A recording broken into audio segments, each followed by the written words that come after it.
good. Following up.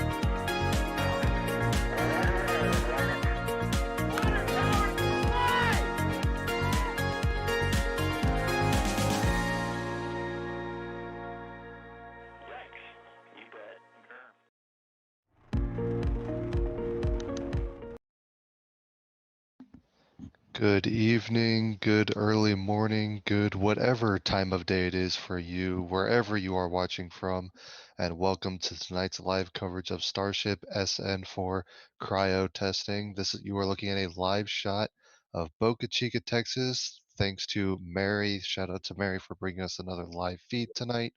And we are standing by for what could be another night of Starship SN4 testing. Right now, to give a bit of a status update, we do not believe that the pad has been cleared. We haven't observed any personnel actually at the pad recently, but the emergency fire truck that is usually the last vehicle to clear the pad is still at the launch pad. So we know that vehicle has not left. So we are standing by to see any signs of any fueling activity or other activity. The road closures are still in effect, which is why we believe they are still at least going to attempt some testing tonight. But since we were waiting here and we had over 1,000 of you waiting in chat to see if any testing was going to happen, we figured we should go live and at least give you a live view of the pad in the hopes that some testing will occur tonight. So we are standing by for some more information on that. But you are looking at another gorgeous shot of the pad, and I am joined for some commentary tonight by a crew of NASA spaceflight people. My name is Thomas Burkhardt. I'm a writer for NASASpaceflight.com. I am joined by Michael Baylor. Michael, say hello. Hello, how is everybody doing tonight? And we are also joined by Jack Bayer. Jack, say hi. Hey, Jack Bayer here, photographer, videographer, whatever, for NASA Spaceflight. I'm excited Truly to see a this thing Jack. cryo. Truly a Jack of all No. We're not. I thought of it and I had to say it. We are also joined by Tyler Gray. Tyler, how you doing? I'm doing pretty good, Thomas. I'm Tyler Gray. I'm a fellow reporter for NASA Spaceflight. And welcome to the stream. We're glad to have you here. And finally, last but certainly not least, we are joined by Mary. Mary, how are you doing? I'm doing great. And I'm just a gal with a camera. Well, here we are, and if you guys have any questions that you would like us to answer, you can go ahead and put those in chat. We will be watching and trying to answer any and all questions you have. And of course, we will continue to bring you status updates about anything we know about Starship testing tonight. A couple things to keep in mind. We are aware of some weather moving into the Boca Chica area, some thunderstorms, and it is possible that that could affect the testing tonight. There's no lightning protection system or anything around the pad, so if there's going to be any sort of fueled vehicle or something like that, we don't want to. They're not going to want a fueled vehicle during a lightning storm, so something to keep in mind that could affect testing. But other than that, again, we have closed roads and we are again, pretty sure that the pad has not actually been cleared yet, but we will see. The goal of tonight's testing is for cryogenic proof testing, which is where they're going to fill the vehicle with cryogenic fluids, specifically liquid nitrogen, which is at the same temperature as the methane and liquid oxygen propellants they would use during flight. And they will also use the pressure in the tank that they would expect to see during flight. And this is a way to make sure that all of the tanks are at the right strength and everything. So that is what they're going to do today. There is no Raptor engine currently installed on Starship SN4. They removed that earlier today, which you may have seen footage of on the channel earlier today. Yesterday, right? For cryogenic testing, so they've gotten rid of that, and it's just the Starship stack that you can see on the pad. So no static fire or anything attempt tonight, just cryogenic proof testing. So again, if you have any questions, please put them in the chat and we'll try and answer them. Everyone else who's in the call with me, how are we feeling tonight? Just to be clear real quick, the Raptor was removed yesterday. Did I say today? Yesterday. Sorry, I'm off on my day a bit, but Raptor has been previously removed from Starship. Yeah, and Mary shot some amazing photos and video. I think it's pretty much the best like look at a Raptor that we have seen yet, at least that I've seen yet. So if you're looking for that video, it's what date would that be? The 7th, right? That's yesterday. Yeah, I think you're right. The video for the 7th has that amazing Raptor footage, and in that same footage, you can see they're reinstalling the what are we calling that? The hydraulic rams? I don't know what the technical The term for thrust, that like a is. thrust simulator of some kind. I There don't know you if go, there's thrust another simulator. name for it, but yeah. So I think that's kind of what tipped everybody off as to what's going on right now. Raptor comes out, thrust simulator goes in, ergo must be another cryo coming up. And the idea is, of course, if you've been following the Starship testing campaign, this vehicle has actually already completed some cryogenic proof testing. What we believe, on screen right now, you're going to see the Raptor serial number 18, we believe, as it left the pad. And this is footage or a photo brought to us by Mary Boca Chica gal, who again has been capturing incredible images and video from Boca Chica. So a great shot of Raptor there. But yeah, so this is actually the second time that this vehicle is undergoing cryogenic proof testing. We believe that they might be trying to go for a higher pressure or something like that to really make sure that this vehicle is going to be ready for a 150-meter hop test. If this test goes well, we would expect to see them reinstall the Raptor engine, could probably conduct another static fire, and that's based on the road closure notices that have gone out, the new updated ones. And after that, we would see some sort of hop test up to an altitude of 150 meters. But again, that's all dependent on everything going up to that being successful. And that next step is another cryogenic test, which is what they may or may not be attempting tonight.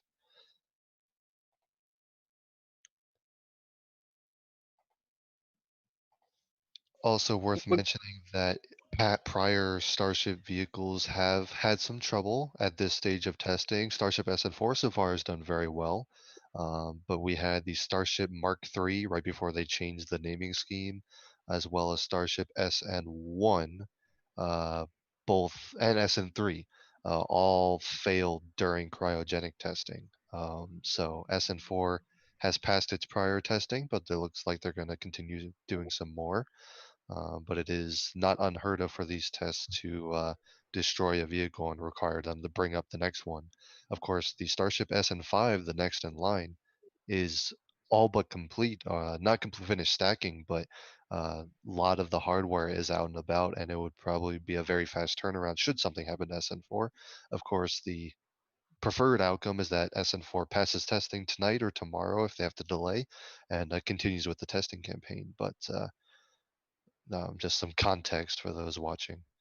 And Mary, are you seeing lightning right now? Because I'm not seeing anything on camera. Well, I'm certainly seeing some flashes on camera, no like lightning strikes or anything, but every so often I think I'm seeing some signs of lightning. Are you seeing anything on your end? Yeah, there was, but I haven't heard any thunder lately, but it has got windier.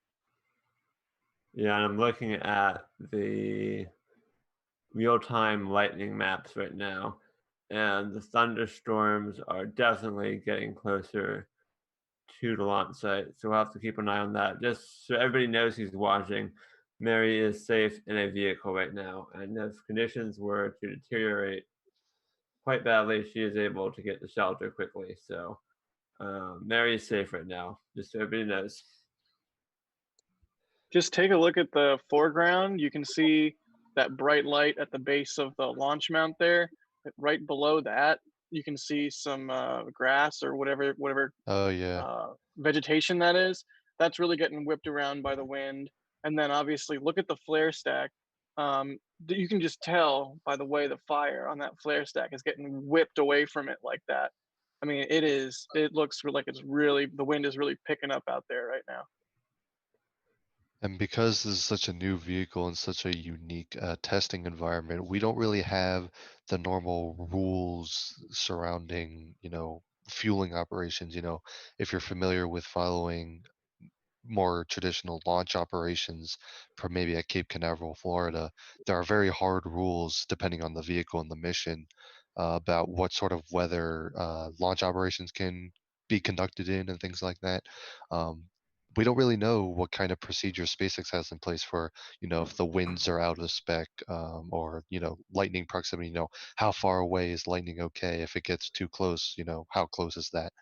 We don't really know those hard numbers, but of course we will keep monitoring all of that, and it's definitely sure that that's going to impact whether or not they provide complete testing today.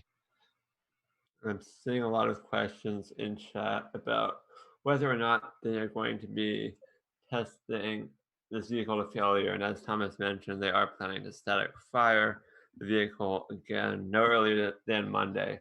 So no, the answer is no. They are not planning to test this vehicle to failure.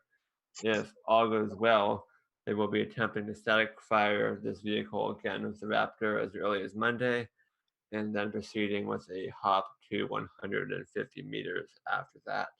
So the reason that they're doing this test today, though, is that they went quite easy on the vehicle during the previous cryogenic proof test in late April.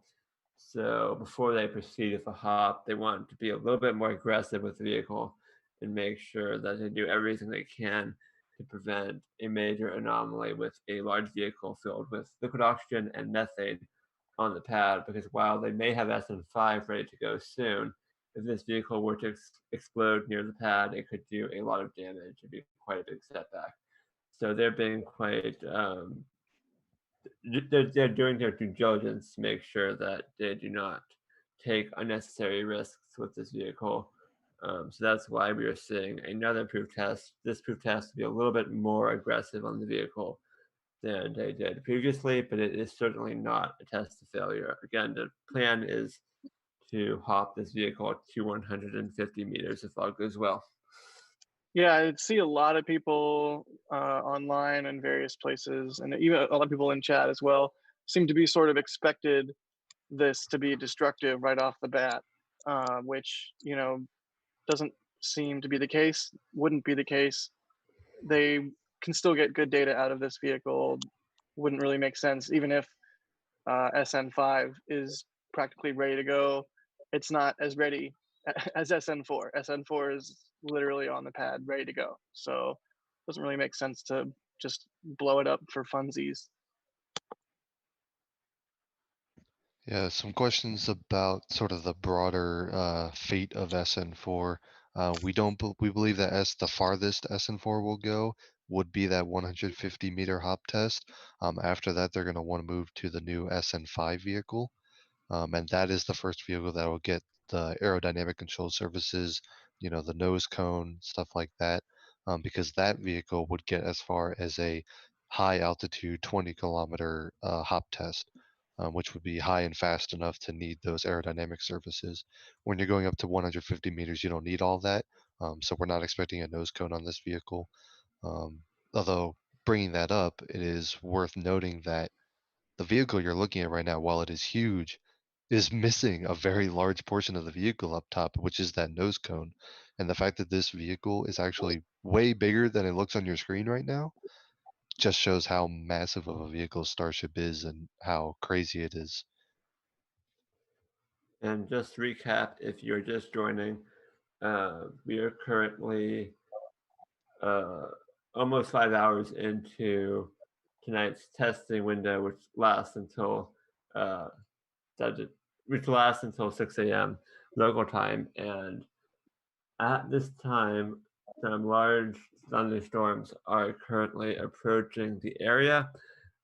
We don't know if they are going to actually reach the launch site or not, but as you can see on your screen, there is a lot of wind if you look at that brush down in the bottom center of your screen, and there is some rain approaching.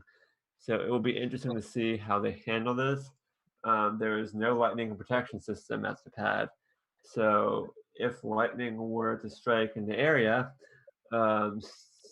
either the large metal high bays at the production site or the Starship vehicle on the pad seem to be the most likely candidates to get struck. So hopefully the vehicle will not get struck by lightning tonight, but we'll have to see what happens. And of course, they will not be approaching the vehicle or working on any places that could get struck by lightning. So we'll have to see what happens in terms of a test tonight. But as of now, we are definitely not seeing any signs of testing. And if you look on the bottom left, there are just two horizontal cylindrical tanks. And in between them, there is a stark silhouette of a fire truck. And that vehicle usually is one of the last to clear the pad when testing begins. And as of now, that vehicle Is there a still vehicle at the pad right now? Yeah, the fire truck is in between the two. No, I mean another vehicle. Oh, we don't know. Like if you rewind really quick to, I don't know, about a minute, 2 minutes ago, if you look at the berm to the left of the flare stack, there's like a very tiny white light that moves. It's at 1:47 on the clock. What it moves like across it's barely there, but I don't know. I don't know what that is. It starts at the left side of the berm. Looks like maybe a Oh yeah, I can see it. I don't know what that is, but Yeah, if you go to there might 147 on the stream clock, there's there might something in be the background. personnel actually at the pad right now. Or That I could don't be know like what a that would be. flashlight. Exactly. Someone walking around with a flashlight. Yeah, that looks like a flashlight to me. Yeah. Another indication that, yeah, like we said, folks, someone in the chat says it's a forklift guy. Someone pointing out that, yeah, this pad, we don't believe the pad has been cleared. Our main indicator was that the fire truck was out there, but yeah, we're still seeing some things moving around. So, again, if they are going to test tonight, it looks like they're at least a little far out from that still. Yeah, sorry to interrupt you there, Michael. I got all excited No, and just wanted confirmation of what I was seeing. Yeah, I was about to say that the fire truck scoping out the pad is a good sign that the pad is likely not cleared. So clearly that is the case. Mary, how is the weather right now? It looks like it might be raining. It did start to sprinkle. I don't know if it's still. I can't. It might be just a little bit, but the wind is definitely picking up. Yeah. And I just want to point out real quick that if they do cancel tonight's testing in case of weather or if they're working any issues, obviously get that flashing speculation banner at the top there. If they do cancel tonight's testing for any reason, they do have another window available later today. It is 1:51 a.m. local time. So it would be today at, I believe it opens at 9 p.m. local time. Yep, that's correct. Yeah, Okay. another 9 p.m. to 6 a.m. road closure. Okay, so they do have another window then. Not sure what the weather would look like. Looking at the forecast, there is some more rain on the way, but we don't know if that would hinder any testing or not. Obviously, it's up to SpaceX to get some test to monitor the situation and see what they can do. A lot of questions about what kind of pressures that Starship will get up to. Michael, do we know? I believe Elon said on Twitter what they reached with the prior cryo testing for this vehicle, didn't they? Yeah, the previous cryo test reached 4.9 bar, which Elon admitted was not a very, I forget the exact words he used. I'm going to check right now. I believe, I think he said it was a softball. Yeah, exactly. Softball, that's what it was. And that's like good enough for flight, but not the mark they want to reach, especially for crewed flight. Am I remembering correctly? Yeah, he said 4.9 bar, kind of a softball to be honest, but that's enough to fly. And my understanding is that they now have decided that they want to be a bit more aggressive and make sure that it cannot just withstand the bare minimum, but a bit more than that.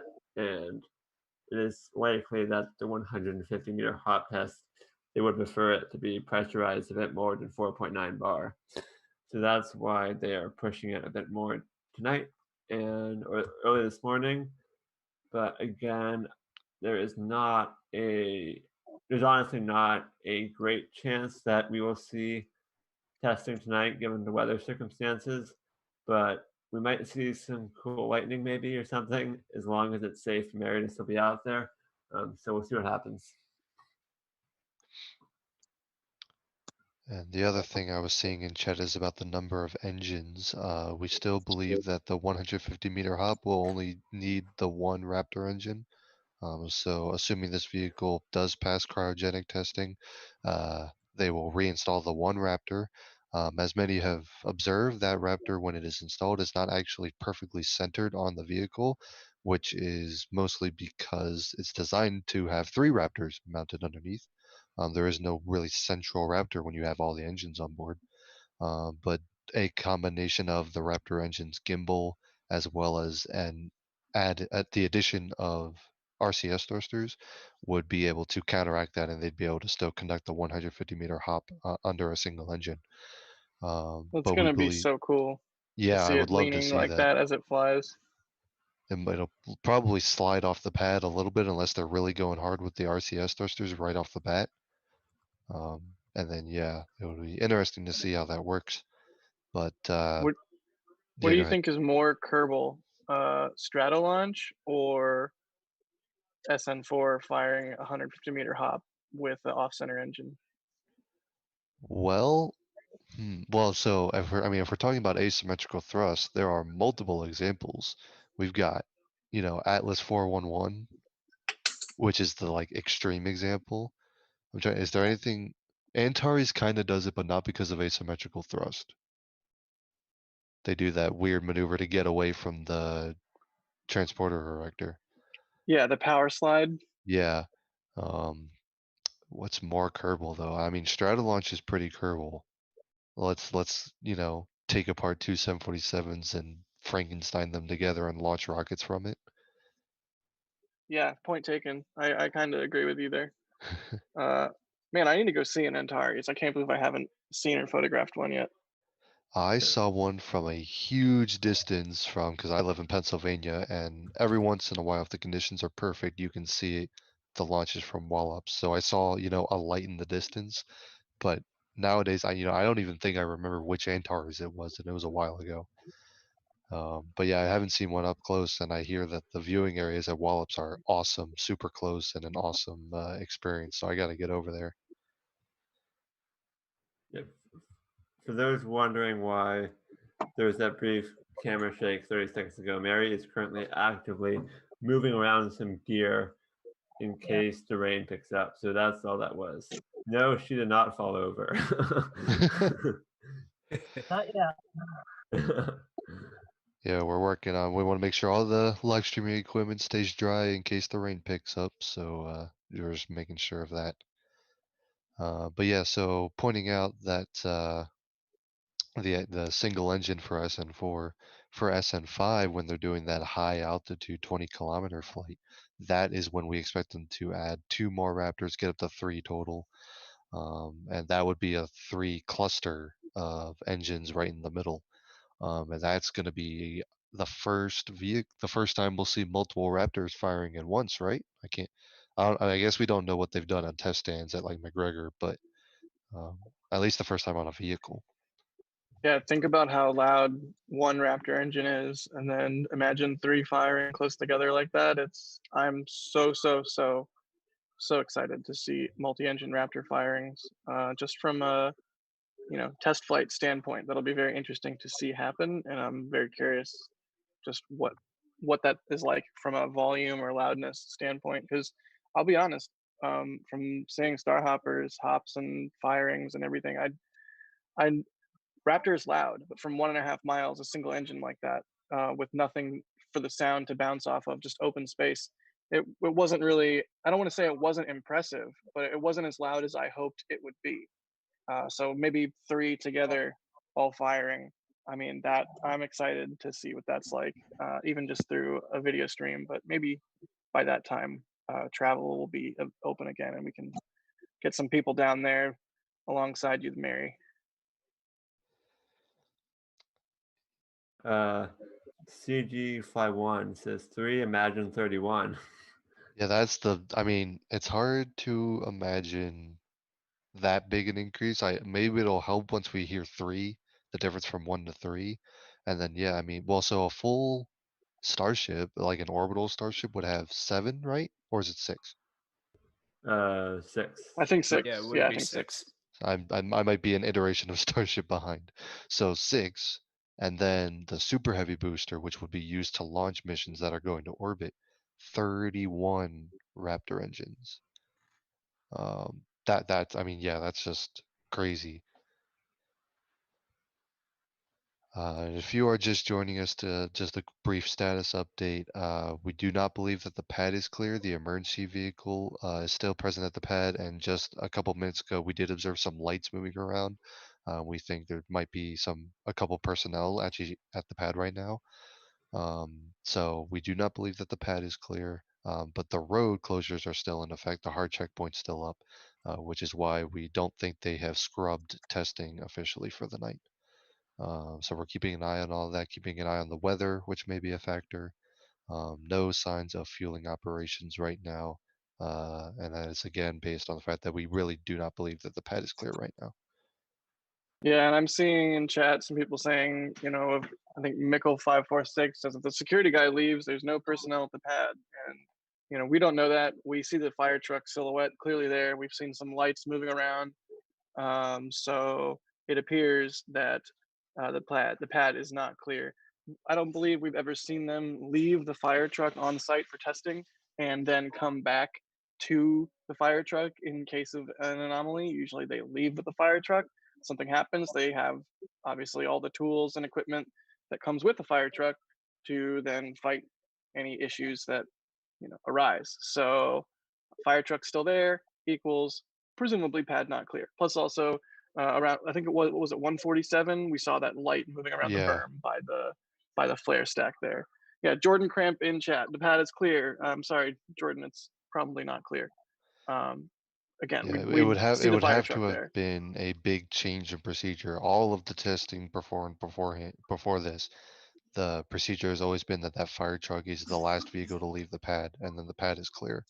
That Correct. fire truck is at the pad right now. You can actually see the silhouette of it between 2 of the horizontal fuel tanks to the left of Starship. So unless they have changed their procedure, um, we are very, very confident that the pad is not clear right now.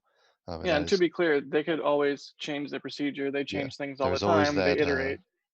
But extra bit, but Well, I yeah, mean, if you don't believe the pad is clear, rewind until the clock in the top left of your screen says 1:47, and look on the berm to the right of Starship, and you will see a person walking with the flashlight on. So, unless something has significantly changed in the last 15 minutes or so, which is unlikely because Mary would have seen the vehicle drive away, and we would have seen the vehicle drive away on your screen. The pad is definitely currently not clear.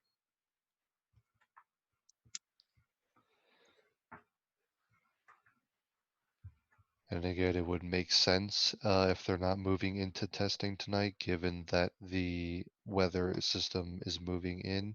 But the only reason we have not, ruled out any testing tonight is because the road closures are still in effect.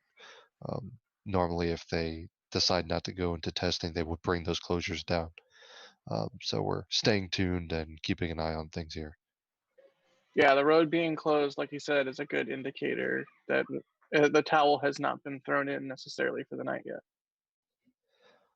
But even if the road was, even if the pad was clear, the first signs of any actual activity that's really noteworthy would be venting and things like that when they are starting to fill the vehicle with nitrogen. So until we see any of that, it's not going to be, no testing is really underway. Um, so.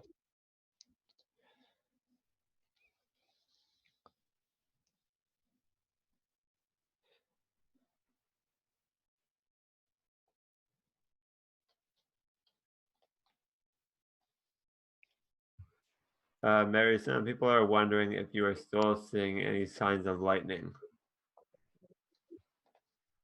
No, I haven't seen any signs of lightning lately. it's starting to sprinkle again. So have to wait and see. And I've got the lightning map up again. It looks like there is some lightning activity in between the Port Isabel South Padre Island area.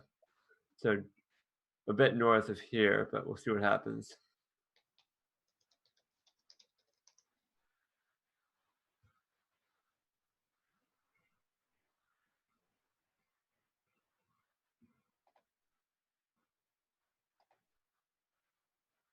What a beautiful sight.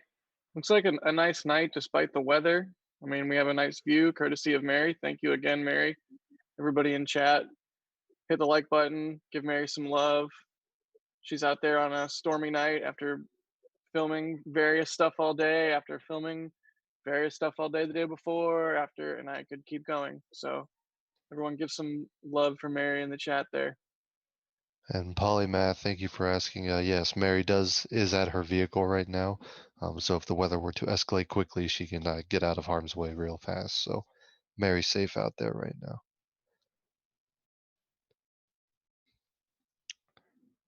She And truly is dedicated to the cause. Thank you, Mary.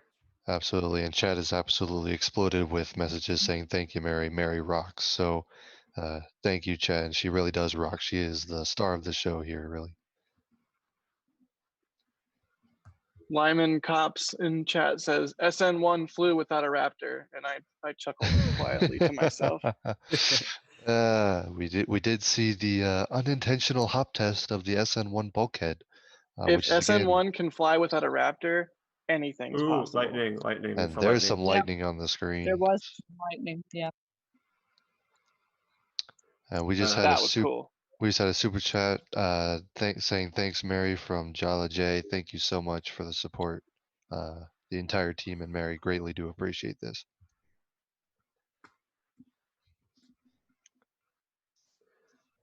I'm really hoping if we don't get testing tonight, that we at least get one lightning strike on camera from like 30 miles away, just directly behind, or maybe like behind Starship, but to the side so we can see it. That would be cool. I would love to see that. I'm reminded of a shot right before the Demo 1 launch. There was some lightning out at sea, and one of the webcast cameras caught it.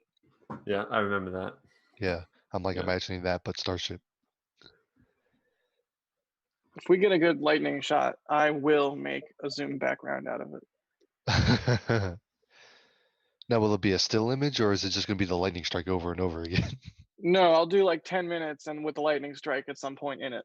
So you have to like have a timer on in your Zoom meeting, and you can make a good point right when the lightning strike's about to happen. That would be perfect. Would also make for a cool video thumbnail.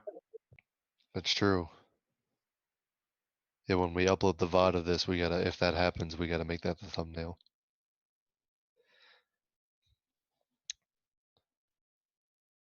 But a lot of questions about the pressure that this vehicle might reach. A lot of people saying that 8 bar, that 8.5 bar, and that was the mark that SpaceX wants to meet as far as a safety factor. The 6 bar is what they need for orbital spaceflight, and the 8.5 bar is that safety factor that they want to include before they put any crew on board.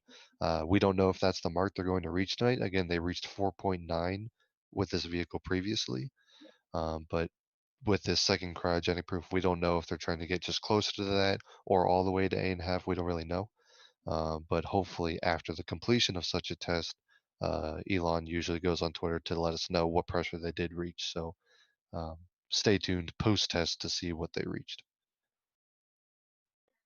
It's pretty cool because you got to figure a lot of these companies are testing a lot, testing every day, probably not as rapidly, but still. And yet we get to see this stuff happen out in the open, and we then so rapidly get to hear the results of the tests too. Yeah. I mean, there's a certain amount of speculation that happens in this community, and then there's also, you know, a startling amount of information out there. Even just the pictures again of Raptor that we were looking at earlier. It's insane how much data we have and how much information we do have, and that's pretty cool. And I think part of what gets people so fired up about this stuff is you don't have to guess. Right. Night Fox, thank you for the super chat. Yes, you are correct. Just one Raptor for the 150-meter hop, and then 3 Raptors are certainly the case for the 20-kilometer hop with either SN5 or 6. And also thank you 12 for the super chat as well.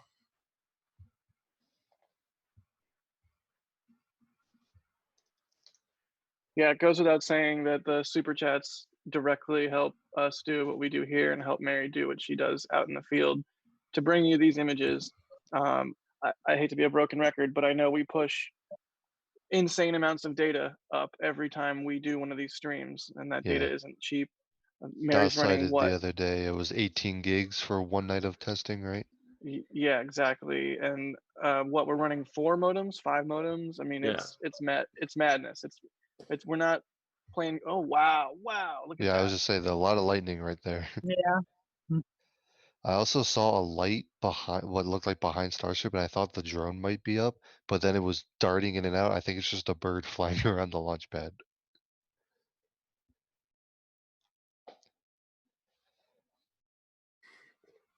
If no one else is going to say it, I am. 1.21 gigawatts.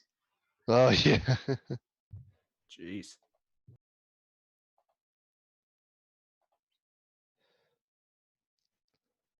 Mary, have you seen the drone go up tonight at all?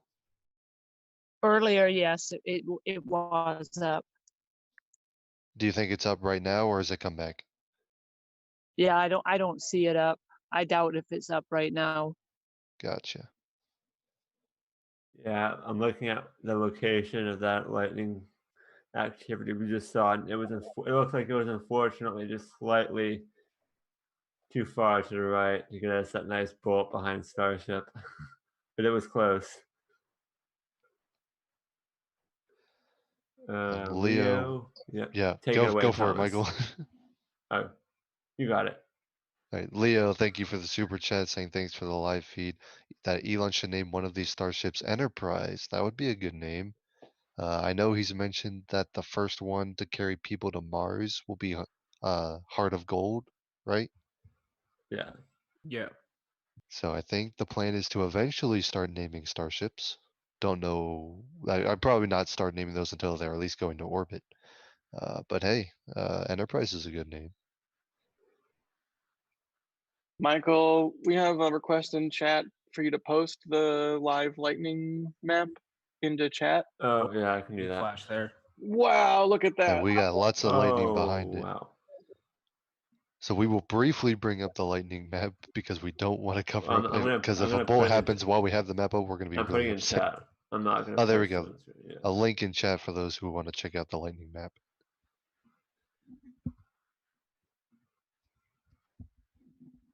And thank you, Greg C.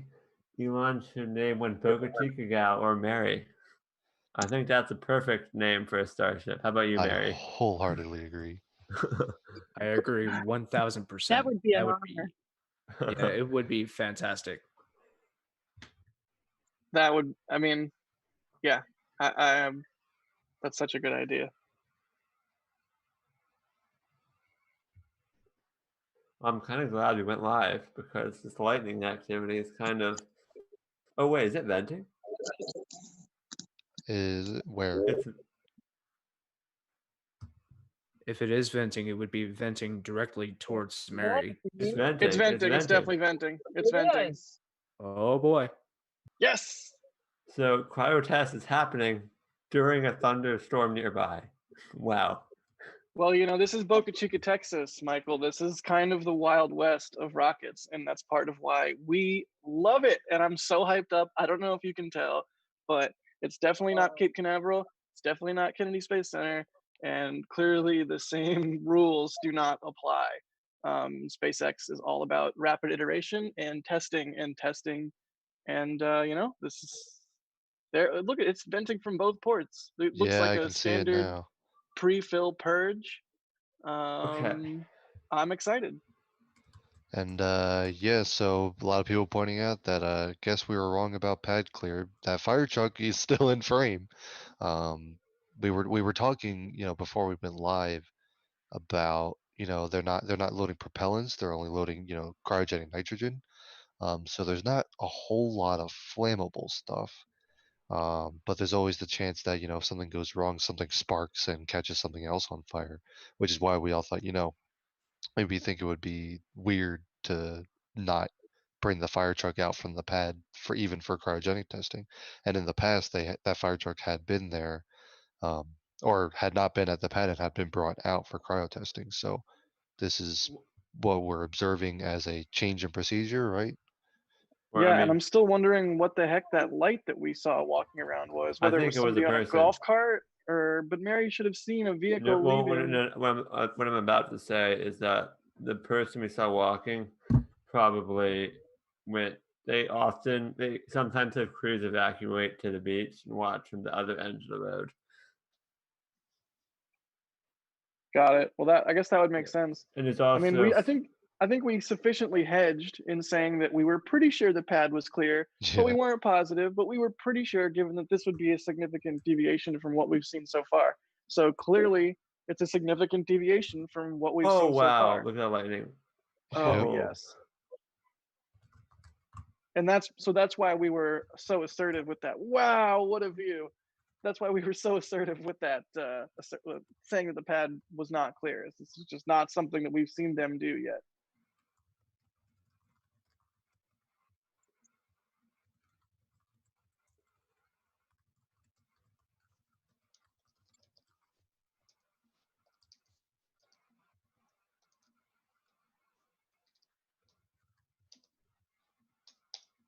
Well, I must admit, I was thinking earlier today that it was probably a very slim chance that we would see a cryo-proof test happen in this weather, and that therefore maybe we should scrub the live stream. But at this moment in time, I am quite pleased that mostly Mary convinced me that this was worth doing.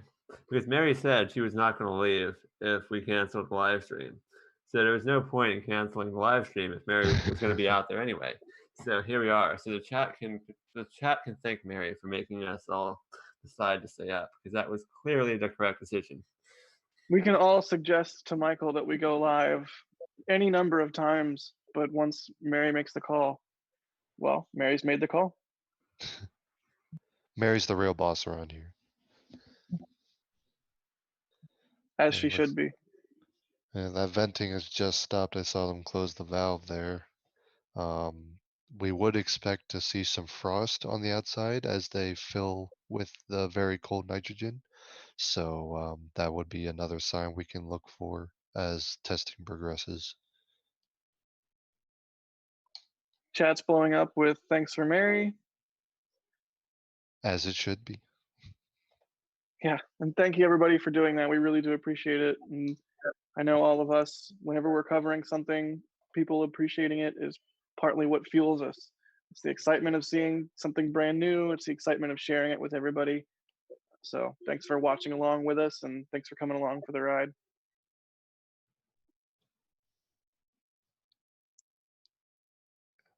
And yeah, if you look to the very left of all the fuel tanks, the tank farm, there's always a little bit of venting from over there.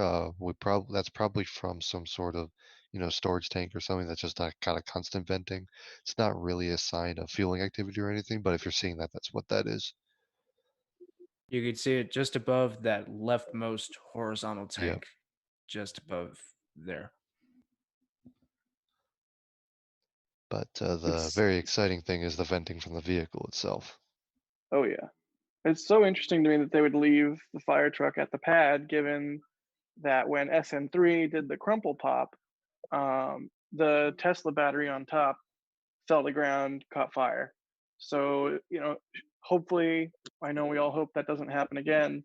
But if there was any sort of situation where there was a fire, let's say that maybe the methane flare stack decides to have a party again, um, the fire truck is there. That's an interesting decision. I wonder what the motivation behind that was.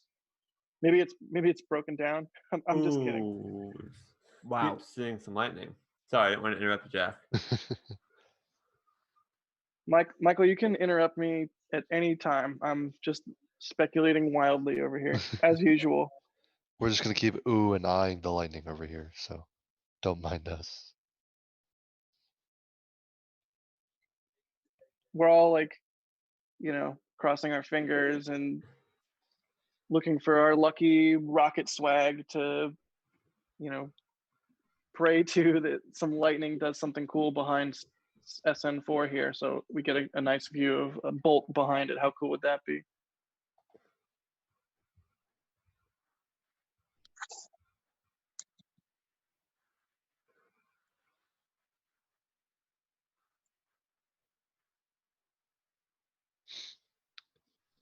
So if you are just joining us, cryogenic proof testing of Starship SN4 is underway. This is the second round of cryo testing for this vehicle. We believe they're likely going for a higher pressure than they did last time to really make sure this vehicle is ready to go prior to a hop test. Rogers, what is it? I'm not even going to try and say it. Rogers in chat, could be a lightning strike proof test too. I don't know if that's one of those tests that you never hope to do, or you never do intentionally. You never hope to do, but if it does happen and it survives, that's just a big plus. Hey, I mean, rockets famously get hit with lightning. I think Saturn V has been hit with lightning. Yep. What Apollo 12? Yeah, it was And Apollo 12. the shuttle's been hit by lightning. I'm not sure. I'm not as much of a shuttle hugger as some of the other folks around here. Chris is gonna hurt me.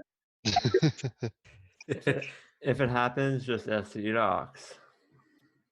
I was just about Oh, to say right. that. Is that what that was? It was a lightning That strike. was the SC Apollo docs? 12 bit. Yep. Yeah. And I should know this. Christopher, thank you for the super chat. Good morning from Norway. Glad that we could make your boring day at work a lot better. So thanks for tuning in. And you can starting to see a bit of frost forming, I think. You guys see some frost lines? Definitely. Yeah. You can start to see a discoloration or different coloration. Yeah, I'm seeing some slight frost on both tanks. Mary, are you hearing anything? I know it's probably really windy and rainy and whatnot right now. And a lot of people pointed out that there's not a whole lot of big venting from the fuel tank farms, which is what we've seen for the previous static fire test. The difference being they're not loading it with methane and liquid oxygen. They are likely only using liquid nitrogen. So that's going to use different storage tanks and things, which is why the venting around the pad would be way different for this kind of test. Yeah. Do I hear you correctly that both tanks would have liquid nitrogen? So it's a LM2 test for both tanks. It's not like LOX in one and nitrogen in the other. It's just two tanks, both nitrogen. I think they've done both versions, right, Michael? Yeah, there's at least one cryo proof. I think it was just SN2 or SN1 or 3, where they wanted to test the LOX ground support equipment. So they filled up one tank with LOX. Presumably the LOX tank was filled with LOX and the methane tank with nitrogen. But most commonly they do nitrogen in both tanks. And Mary, what do you think we should do a battery swap right now before there's too much activity happening? Well, we can, yeah. We have about an hour on the current battery, which should be a while, but I just want to make sure it's not like halfway through, like there's not a vehicle under a lot of pressure when we have the battery swap. So if we do it right now, we should be good to go until the end of the test. So I'm thinking that might make sense. Does that make sense to you? Okay. Yeah. Whenever you're ready. Okay, let's have some fun. So chat, we're going to cut away for a second, do a quick battery swap, and then we should be good to go for the remainder of this test. So Mary, it's all you. Go for it. Okay.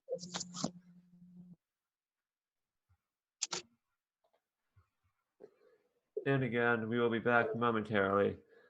We are still actively working on a solution that does not require the battery swaps. We have currently eliminated the need we've fixed our supply issue with the broadcasting unit, which was a problem we had during our latest live stream. But the solution we had for the camera did not work, unfortunately. So we have some more. We're trying a plan B option that has a higher likelihood of working, and hopefully by the end of next week, there'll be no more battery swaps that we have to Yeah, perform. we're good. Okay, so I'm going to juggle the handle, as DOS says, and hopefully we will reacquire shortly. Are you getting numbers, Mary?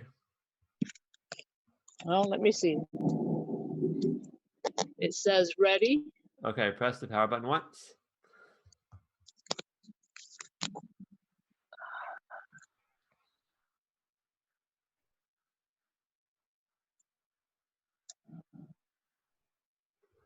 And let me know when you have numbers. Still says ready. Try to talk Now here it's one. connecting. It's Okay, connecting. cool. We're good. And we should be back momentarily if all goes well.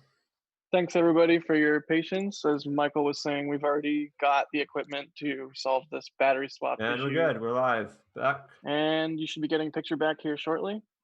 And there we go. So everybody give a round of applause to Mary in chat for another fabulous pit stop. That was faster than NASCAR for sure. Battery hot swap complete, as our friends at Rocket Lab would like to say. Very nice tie in there. And also, Michael, we've got a request from some people in chat if we could get slow mode back. We're getting over 2.6 thousand people watching right now. Yeah, if somebody super chats requesting slow mode, I think that is good enough excuse for me to turn it on. Yeah, okay. So we'll get that on for you all, don't worry. And this is a So if you're testament just- to. Oh, Go ahead. Go ahead. I was just gonna say this is a testament to how excited you guys are for these kinds of tests. I mean, over 2,500 people watching, and for us, it's late into the night, well early in the morning, and we're still here providing this coverage for you guys, so you can see what's happening and you can enjoy it. And we think that's awesome. We love it, and we love to do this. So thank you for your support, and we're more than happy to continue bringing this coverage to you guys. So if you're just joining us, we've got a, do the super chat. That's way more important. Just real quick, a super chat from Anders says Mary needs a Cybertruck with power plugs in the truck bed. Oh, that would be wonderful. I don't know if it would be possible for you to look any cooler than if you were driving around in a Cybertruck. And Gabe, welcome to PadRat. Thank you for joining our channel membership. We greatly appreciate the support. What do you get for the channel membership? I know you get the emojis. Oh, I gotta bring up the list. Hold on 1 second. You're putting me on the spot.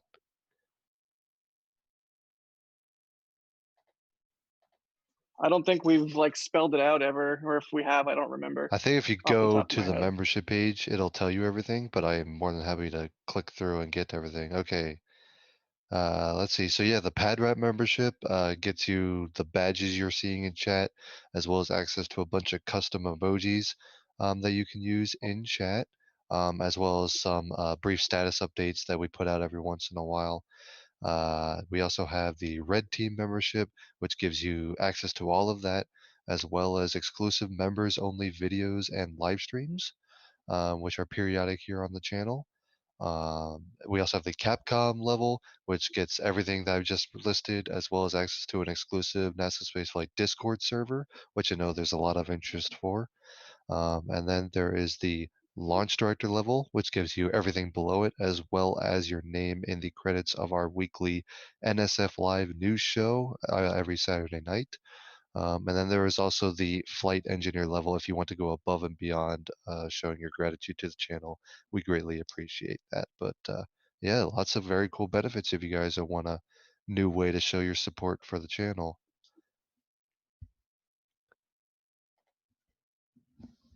So if you're just joining us, we've got looks like 2,700 with us now. If you're just joining, we are looking at a Starship SN4 on launch mount. We got some inclement weather in the area, but it seems to not be an impediment to testing. You can see the top methane tank and the lower liquid oxygen tank are both being filled with what we believe is liquid nitrogen right now as part of a cryo testing following the second static fire that SN4 conducted. So right now we are waiting for the vehicle to be filled and chilled, and hopefully something cool will happen. And I won't make that joke again.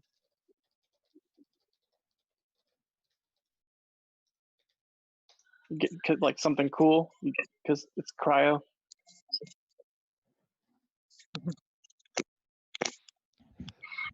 And we just got a super chat from Marcus House. Marcus in the chat, thank you so much for coming out. A massive thank you to Mary and all of you at the NASA Spaceflight team for the amazing coverage.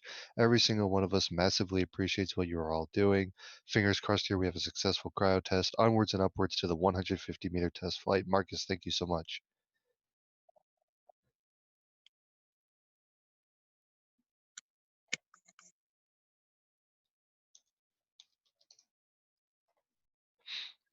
This is a scene straight out of some sci-fi. It looks so cool. Thanks for joining us as we get to watch history hopefully get made. And we got some lightning behind a frosty starship right there. Oh my goodness. Yeah, that was quite a big flash. I wish lightning would happen after I said stuff all the time like that. I mean, I would seem way cooler than I am. And a couple questions about the methane flare stack, why it's still burning if they're not using any methane in this test.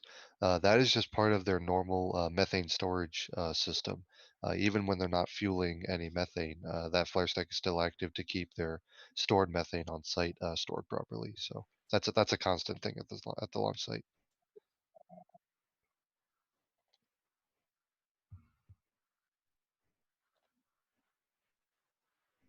And Jack, you said something about the view, and this is quite an amazing view. Again, thank you to Mary for providing this footage for us. This is like beyond fantastic. But one thing I wanted to point out is it's hard to really get a sense of scale for this vehicle until you see people walking around next to it or under it, and you can just like that's the best indication as to the size of this vehicle and just how massive it truly is. Yeah, I mean, just look at the silhouette of the fire truck there. That's a fire truck. Fire trucks are big, and it's dwarfed, just simply dwarfed by the vehicle. Polymath, thank you for your YouTube membership, your PadRat membership. We appreciate the support. Joe Kozak in chat has been on fire all night. He says Texas sized in all caps, which Starship is Texas sized. It really is. So I just rewound the clip to that last lightning flash, and if you pause it, it was at 2:29. If you want to go back, try to find it, but there's some more right there. If you pause it when that happens, it literally looks like it's like sunset or something based on the lighting. Like all the foreground and all the pad infrastructure is lit up. It's pretty cool. I just tweeted a picture. And It's so wild. someone asking where the fire truck is in the frame. If you look at the fuel tanks to the left of the Starship vehicle, the two horizontal tanks, you can see sort of a silhouette of a truck in between the two. That is the fire truck that we're referencing. You could also see Starhopper chilling behind those three vertical tanks directly next to Starship, just kind of peeking around the corner there. Yeah, they're just behind the fuel tanks. The original flight test vehicle for the Starship program, Starhopper, is hiding back there, keeping an eye on the launch site, making sure everything's all good. Have you guys seen the video of the cat that says "Well, hi" in a southern accent? Missed that one, I think. Yeah, I don't Well, think you're I've missing. seen You're missing out. Well, I just imagine Starship hanging out back there, just like, "Well, hi." Okay. that. And someone asking, will there be an episode of NSF Live today? It is Saturday.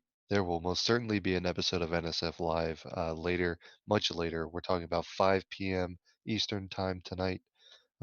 There will definitely be a new weekly episode of NSF Live today. And we encourage everyone to tune in and catch up on the recent week in spaceflight news. Lightning. And yeah, more lightning around the Starship pad. It was saying tune in to NSF Live.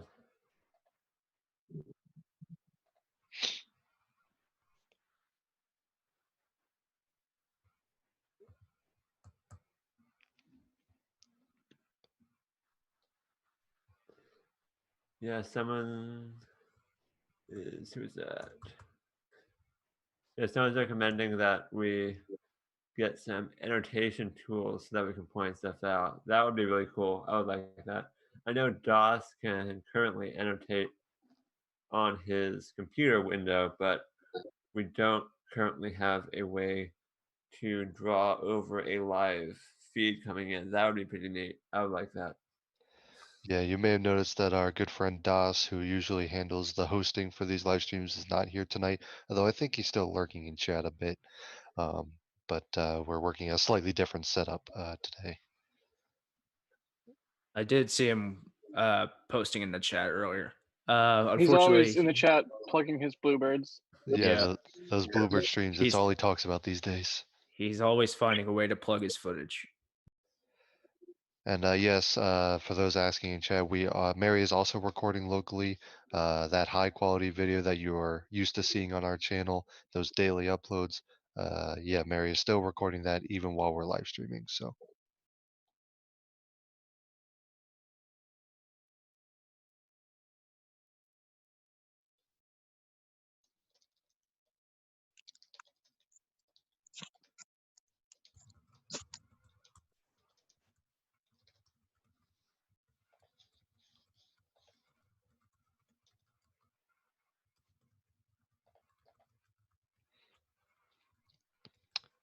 Really good Neurostream. question from Neurostream Yeah, in go chat. for it.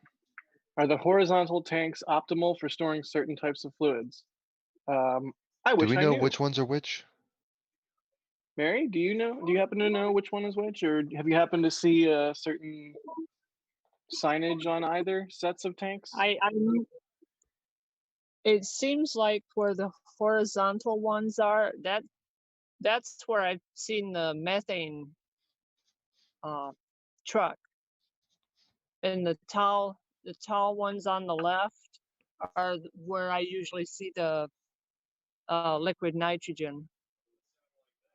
Okay. So Well, then I'm gonna wager that the horizontal ones are optimal for storing methane. But again, as I always like to say, get the rampant speculation banner down there on the screen, because I honestly don't know. And maybe we'll get someone smarter than me for in sure. chat.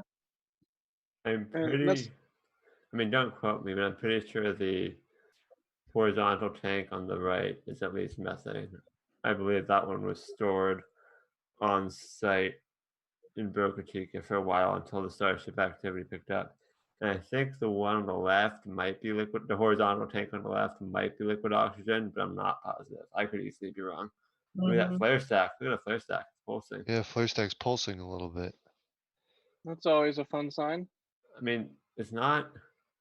It's a little weird because we know methane is not involved with tonight's test. I mean, I guess we never, to be clear, we never had official confirmation, though, that it was going to be nitrogen. We just assumed it would be because it wouldn't make sense to do a proof test with methane and liquid oxygen, because if something goes wrong, you have a big fireball on your hands. But I mean, Right. who knows? Crazier things have happened. Night Fox with another super chat wants to know, wouldn't it be dangerous to have the fuel tanks there if Starship runs? For those who are not familiar with the lingo, RUD stands for Rapid Unplanned Disassembly. So when something goes wrong and a vehicle, destroys itself. It's kind of unavoidable to have fuel tanks around a launch pad. You go to any launch complex, you're going to need to store the fuel for those vehicles, and the differences between having really long fuel lines to the pad and storing the propellant somewhere else, or having them right next to the pad. And it's pretty common practice to have lots of fuel tanks surrounding a launch complex.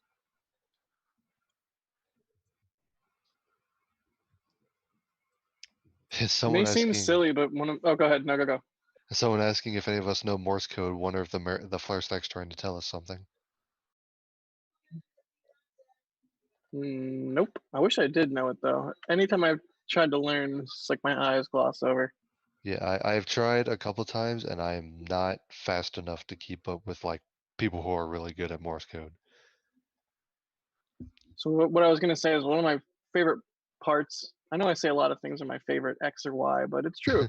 One of my favorite parts of the site and of the image that we're looking at right now is all of the feed lines and all of the plumbing that you can see near that bright light to the bottom right of SN4.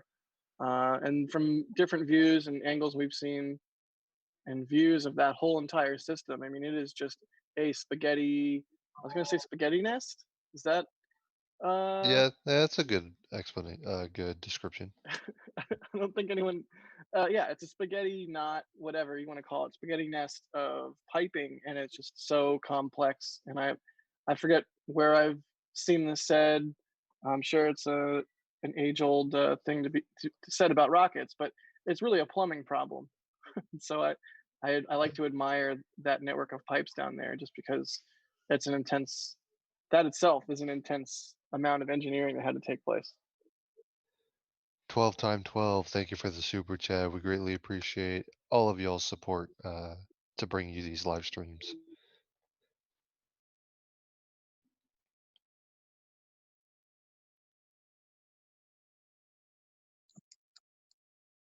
Has anyone seen venting recently? No, I but I haven't- don't. I'll go back and do some rewindage here. I I can don't still see some recall frost seeing. lines, so Yeah.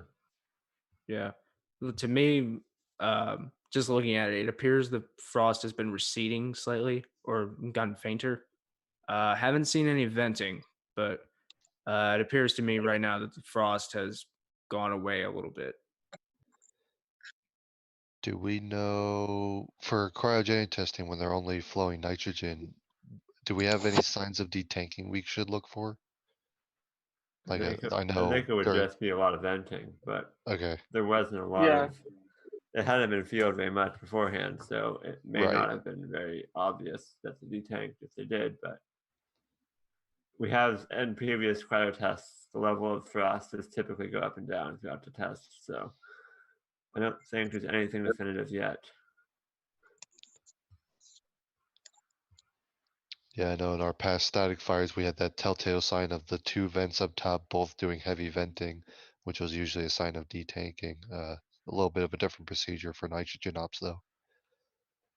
Question asking what the flame at the side of your screen is. That is the flare stack is what we'd call it. And that is part of the liquid methane storage system around the launch pad, basically burning off the venting methane so that it doesn't go and pollute the atmosphere because methane is a very bad greenhouse gas. The flare stack turns it into carbon dioxide, which is still a greenhouse gas, but not nearly as damaging as methane. So it's just a safe way to vent methane from their storage tanks. And that's constantly going, even when fueling operations aren't underway.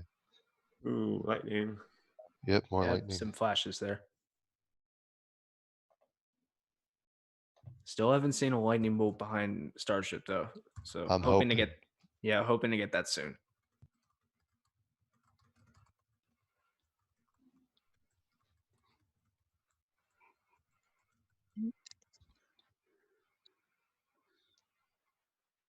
So Mary, we know that the weather is a bit of a concern right now. You said that the wind, like the last time we talked to you, you said the wind was picking up. Is it still pretty windy over there, or has it died down a bit? No, it has died down. It's raining a bit. I haven't heard thunder in a few minutes now, so maybe it's oh no, I just heard it again. I thought maybe the thunderstorm was kind of passing over now, but it's still here.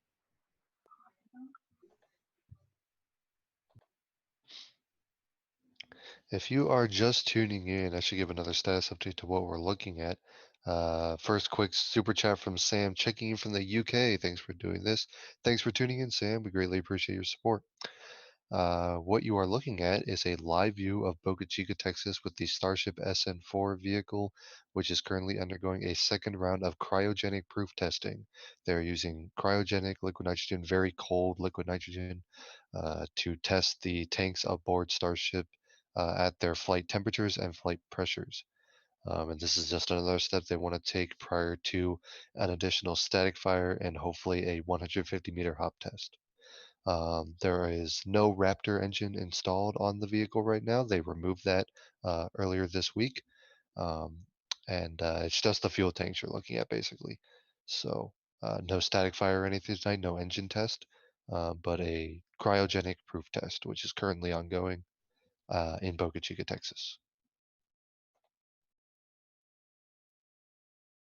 One thing I wanted to mention, thanks to Ben Craddock in our Discord for reminding me, we get a lot of questions about that flare stack, both in chat and on Twitter. People ask about that flare stack a lot because they look at the image and they see a flame, and it's the most interesting part of a still otherwise frame. I'm so excited for Elon mentioning on Twitter that they're going to move away from the flare stack Oh to yeah. recompressing the methane. One, just from an environmental standpoint, that's great. Two, from a like reusability, recycling standpoint, it's just better not to flare it off. And three, selfishly, so we stop getting questions about the flare. Okay. Mary is reporting that a vehicle is heading back to the pad, and I have a theory that I'm thinking about right now. And that theory is that what we just witnessed was actually a gaseous nitrogen proof test, not a cryogenic proof test. And the reason is because when we saw the venting occur, the frost immediately appeared basically all over both of the tanks. And that is similar to what we saw during the gaseous nitrogen proof test the first time around. Basically, what happens is they fill the vehicle up with gaseous nitrogen and they let it sit for a while and make sure that there are no leaks. And then they vent it out. And when they vent out that gaseous nitrogen, it cools off the vehicle quite a bit. So some condensation forms. But we It's have the same as when you have like a can of air duster and you spray it for too long and the can gets cold. Yeah, exactly. And we did not see the frost buildup that we should have seen if they were really filling it with nitrogen, with cryogenic nitrogen, I should say. And none of the vehicles that were returning makes me think that what we saw tonight was a gaseous nitrogen proof test and not a cryogenic proof test. Again, we are expecting a cryogenic proof test, so maybe that test has now been delayed to tomorrow.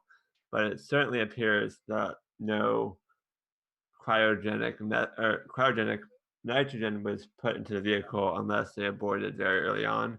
But based on the vehicle sitting at the pad for a couple hours with not much happening, I would suspect there was very likely gaseous nitrogen sitting in this vehicle for several hours, and we just saw them vent that nitrogen out of the tanks.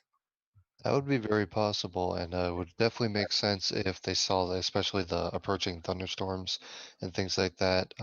If you're talking about a very brief test, that they saw an opportunity, like, hey, we don't have time to complete a cryo proof tonight, but we can get a quick gas proof in, so we should at least do that. And they could like change on the fly like that. So I don't know. I think That that's would definitely a also good theory.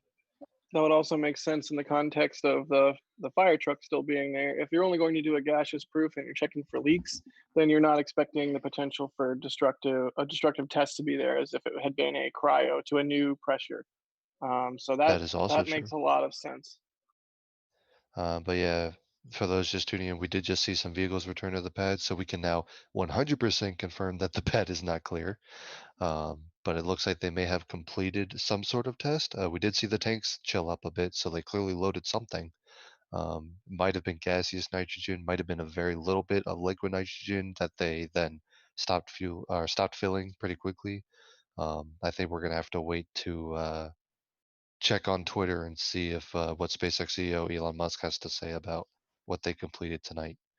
But pad vehicles did just return to the pad. We do have a super chat though from Andrew Donald who wants to ask, do you think they will test at a higher pressure than previously, such as to destruction? So we do know that they reached 4.9 bar previously with this vehicle, which is good enough for a hop test, but not the mark that they wanted to reach for orbital flight, which required a minimum of 6 bar, but they wanted to reach up to 8.5 bar. That's what we were thinking, is like if they want to do another cryogenic test, they're likely doing it to get up to a higher flight pressure. However, we don't think they were going to test to destruction because, as we noted earlier, there's a static fire scheduled for no earlier than Monday. So they clearly don't intend to do a destructive test here and replace it with SN5 if they have a static fire planned for no more than 2 days from now. So not a destructive test, but definitely the possibility of reaching a higher pressure than previously. Just want to reiterate once again, thank you everybody for joining us. We have nearly 2,900 people here watching right now along with us, and it's just an amazing thing to me. We truly live in the future in an amazing time where we can all sit around together and watch a rocket get tested and built. How neat is that? This is definitely the part of rocket research and development that you really don't get to see. And yet SpaceX has it out here just out in the open. Mark Lindsay with the super chat. Thank you so much for your support. We greatly appreciate it. It's all of the super chat and membership support, and even just tuning in. All of that gives us the support we need to bring you these live streams. We really couldn't do it without you. And a big thanks to Mary, who's giving us the video feed for Boca Chica. Again, couldn't do it without her, and all of your support helps us support Mary in making this all possible. So we greatly appreciate it. Also, let's be real, the cute little stickers that people are putting in the super chats are super cute. That's I've true. seen what was like That it was like a needs to be dancing said. pear. Mark Lindsay did like a cute little fox. I'm all about cute things. I'm perfectly happy to admit that.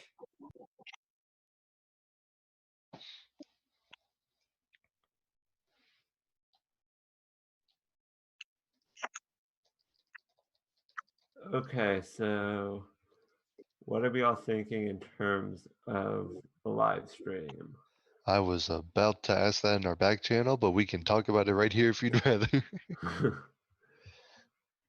But I'm here as long as Mary's willing to stream and as long as you guys are willing to stick around. But I know logistics and sanity dictate other stipulations. Mary, what are your plans for this early morning right now? I'm gonna sit and watch a while. Sounds like a Well, good plan. like we said, Mary's the boss around here. Happy to hang out with Mary for a while. So Yeah, I think we should stick around for a while yet and see what happens. Yeah, that sounds like a plan to me. I don't know. I think chat might be a little bored. I don't think they want to sit around and stare at Starship for a little longer. Do you guys? Oh, you're gonna incite a riot. Be careful. The chat That window on my was the monitor is gonna idea, start Jack. smoking. I mean, it's almost 3 a.m. So if the vehicles were to leave the pad in the next 30 minutes, maybe there's a slim chance that they could very Do quickly more. move into a cryo test, but we'll see what happens. Yeah, for those who are unaware, the window doesn't close until 6 a.m. Local time. That is sort of a hard deadline though, where they need to have the vehicle completely detanked by that time. So they have to have testing complete prior to that, so they have time to detank. Um, but yeah, they've got some time left in the window, and weather permitting. Don't know how the thunderstorm activity is looking, but definitely a chance we're not done here. So I think we'll stick around and keep giving you this live feed. Night Fox, another super chat. I could sit here and watch Starship forever. Thanks, Mary. Night Fox, thank you so much for your support. And Christopher with the super chat, thank you for your support as well.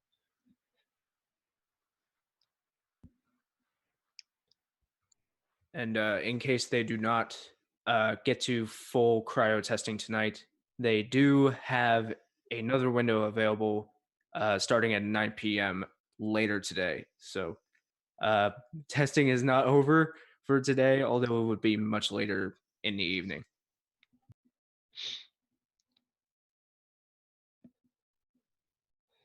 Mary, what's the thunderstorm situation? Any rain or lightning in the area right now?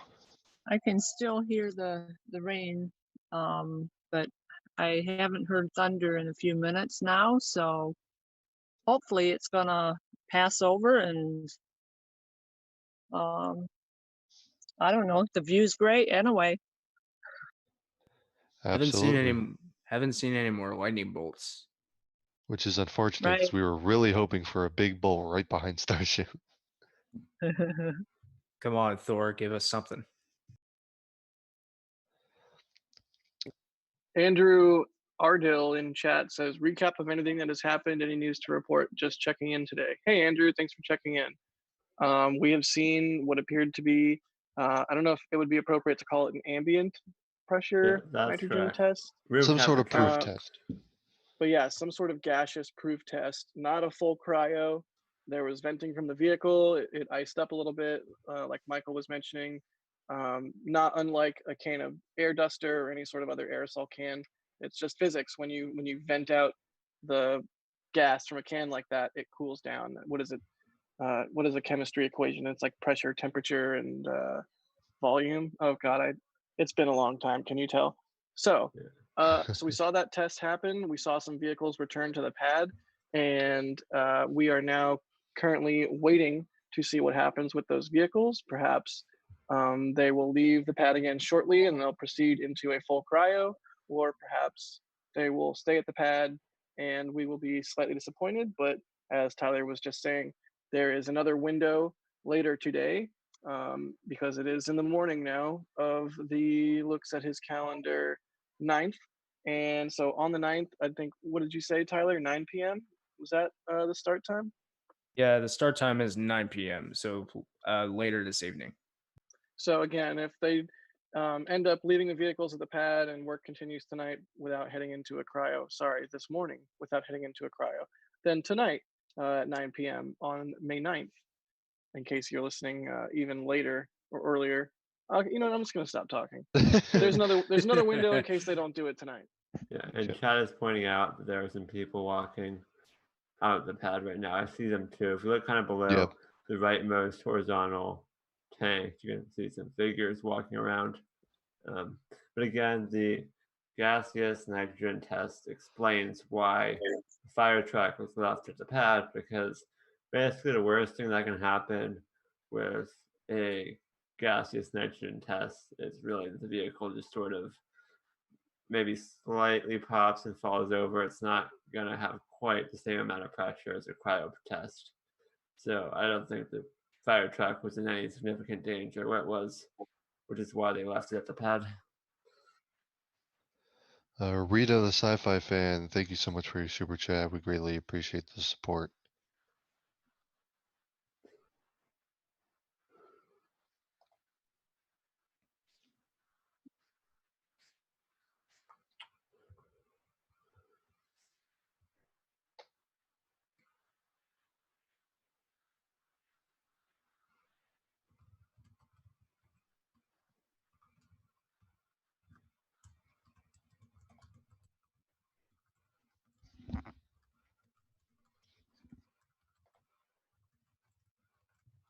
If you look on the left, just above the leftmost horizontal tank, you can see some condensation or some venting, which we assume would be that nitrogen being stored in one of those storage tanks.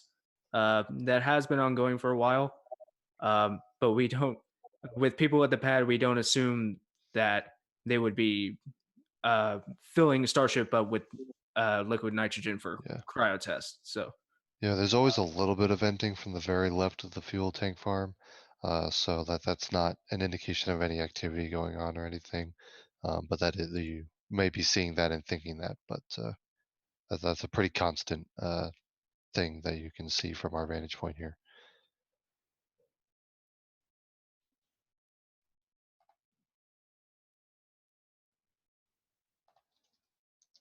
Boy, I tell you what, that's some clean burning, efficient methane.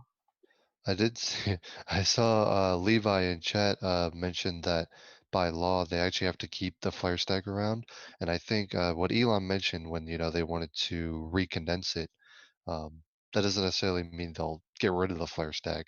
I think they'll just keep it so, like you said, if something goes wrong and they need to divert things back to the flare stack, they can have it available. I think they just won't use it primarily, so you might not see the stack lit ever unless something isn't operating properly or something like that. And just going back to that, it's also very cool. Jack was mentioning earlier from uh, both the environmental standpoint and uh, the question standpoint, since we don't have to get any more questions about the flare stack. But it's also very cool from an engineering standpoint because they're talking about using the Sabatier process like they would use on Mars to produce methane for fuel to fuel Starship up. And they would use that to recondense the methane and keep refueling Starship with that instead of having to burn it off with the flare stack. I think that's the way that I read it on Twitter. I'm not sure. Yeah. Okay. Yeah, I mean, at first they're just talking about recondensing the nitrogen back to its cold state so they can keep storing it. But it's part. I think that is part of their overarching effort to develop what's called an in situ resource utilization system that they can produce methane and liquid oxygen fuels on Mars, so they can refuel these spaceships or starships and send them back. Um, and that's a big driving factor for why they chose methane as the propellant for Starship, is because you can produce it on Mars relatively easily.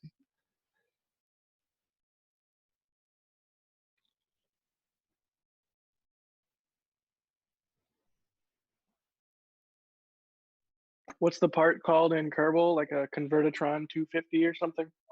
Yeah, there's something like that. I believe it is called that. So I'm a heathen and I play Kerbal with a whole bunch of mods. And one of the mods is Tweak Scale, which don't at me. I like Tweak Scale, but I took a contract recently. What part of the contract was having a in situ resource utilization unit on the vehicle. I think it was like a lathe orbit or a dual orbit, but either way, I got all the way out there, had a whole bunch of ore. I was completely empty on fuel, and I'm like, okay, cool. Now I get to fire up the resource unit and convert all my ore into fuel. I've completed my contract, and now I have this super awesome ship with all this Delta V. Oh, guess what? Because I used Tweak Scale on the Convertitron, it didn't. It just broke it.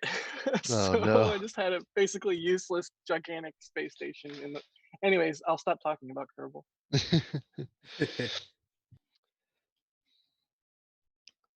And I'm pretty sure it's well documented that SpaceX CEO Elon Musk is a avid Kerbal player, so it's relevant to the stream.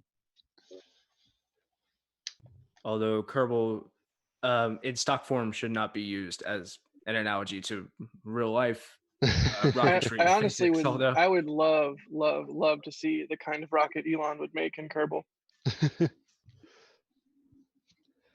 I would like to imagine that that's where he came up with the original design for Starship, actually.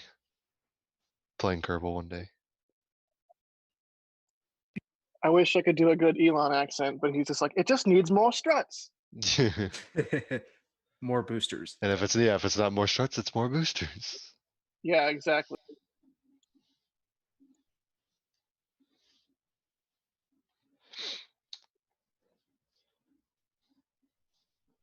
Meanwhile, our resident Kerbal expert, Das, is still lurking in chat saying he's going to sleep for like the third time during the stream. That's at least the fourth time. That's not an Fourth time now? Okay. That's definitely the fourth time. I knew if I mentioned Kerbal, it might be like, it might draw him out of the woodwork, and sure enough. Now we're having to yell at him to go to sleep. Just to recap, if you are just joining the stream tonight, we believe we saw what appears to have been a gaseous nitrogen-proof test. We saw that brief condensation build up as the gaseous nitrogen was vented out of the vehicle, but it is currently unclear if they plan to proceed with a cryogenic liquid nitrogen-proof test tonight. It is currently 3:03 a.m. local time. They have a window lasting until around 6 a.m. Central Time, although that window is kind of flexible because it's just road closures. So if they had to have them closed for slightly longer, they could probably get away with that. But it looks like we also have a vehicle leaving the pad right now, which could be a promising sign for future testing tonight. But so far, just a gaseous nitrogen-proof test, and now we are waiting to see if they will proceed with a cryo test in the remaining 3 hours of the window. Is that vehicles leaving the pad, Mary, or just the one? It looks like just the one. And it looks like there's, what, 2 at the gate? Yeah, we saw 3 going to the pad, so it looks like that's not all of the vehicles are leaving, just the one right now. And still that fire truck, of course, which never left in the first place. So we'll have to see what happens. Very interesting change of procedure, because in past tests with SN4, we saw the fire truck, or we didn't see the fire truck on the video feed, but we saw, or we understand that it was outside of the pad gates, or very close to the pad, and that it would leave when the pad was cleared. So very interesting change of procedures here. We understand that it is very fluid, and SpaceX does not tell us exactly what goes on during these tests. Look at that Oh, flare. big flare. Hey, that's always a good sign. It's something. Yeah, flare It's as if the wall that was covered in fresh paint that you were watching suddenly erupted into flames. Yeah, watching these Starship tests sometimes can be akin to watching paint dry, but every once in a while we get a little bit of excitement, and that's what we're here for. As I like to say, it's the coolest paint. It is, it really is. Just joining us, there are currently personnel at the pad, so the pad is not clear right now. There's no fueling operations underway right now. We do think there might have been a little bit of nitrogen testing completed already, but there's still some time left in the window, so it's possible they're not done yet. However, over here on the east coast of the US is very, very late at night, really early morning, I'm really. sorry to cut you off, Thomas, but we have another vehicle leaving the pad right now. You know, another vehicle is leaving the pad, and I was about to say that I'm going to bow out from our live That's coverage not one tonight. vehicle leaving the pad, actually. That's 2 vehicles. That's a fantastic sign, and it sounds like Thomas is going to be a little more sleep deprived tomorrow. You know, I was really thinking, oh, there's people at the pad, might be a little while before they get back to testing, but I guess I'll stay around for a little bit.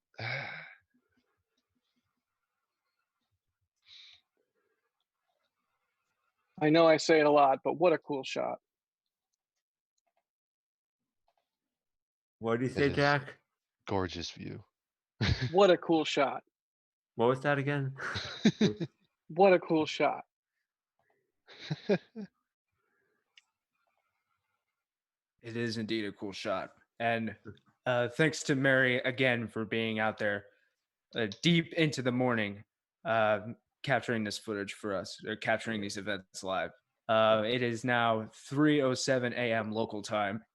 And as Thomas is about to go to bed on the East Coast, Mary is still out filming for us. So we appreciate her dedication to this, and we cannot thank her enough for doing this for us. Thank you, Mary.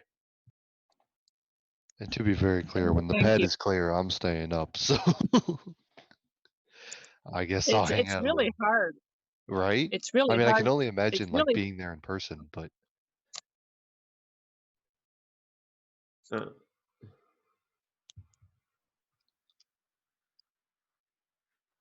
Yeah, and somebody was just asking, and I saw the ticker message about it being the second time the vehicle has left the pad.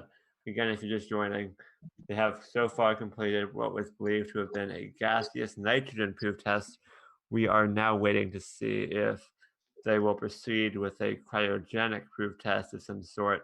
But vehicles, once again, appearing to clear the pad is definitely a good sign that there may be further testing to occur tonight. Either that or it was a shift change or something and they have gone home for tonight. So we'll have to stick around and see what happens. I just wanted to really quick piggyback off of what Tyler was just saying. We thank Mary a lot, but there's a reason we do, and it's what was the point that Chris B made the other night? I think there's something like 25 or 40. Either way, not triple digit. It's only a double digit number of photos of the shuttle in construction at Palmdale, Right. where it was built. I mean, to me, that's a crime. I mean, what a beautiful vehicle. And imagine if there was only 25 photos of, say, Saturn V launching or something. Right. So we have been absolutely lucky to have this deluge every single day, new footage from Boca Chica. So that's why we're so thankful, because it could very easily be the case that, 5-10 years from now, we only had 20, 30, 40 photos of Starship development, or a very small or much more limited amount of content. So that's why we're so thankful. Apologies if we start to sound like a broken record a little bit, but No, it needs to it's be true. said. You're absolutely right. Absolutely. So I guess I'll do a recap just because I'm already flapping my Sure. gums. If you're just joining us, we are currently observing a clear pad, correct? It's a clear pad.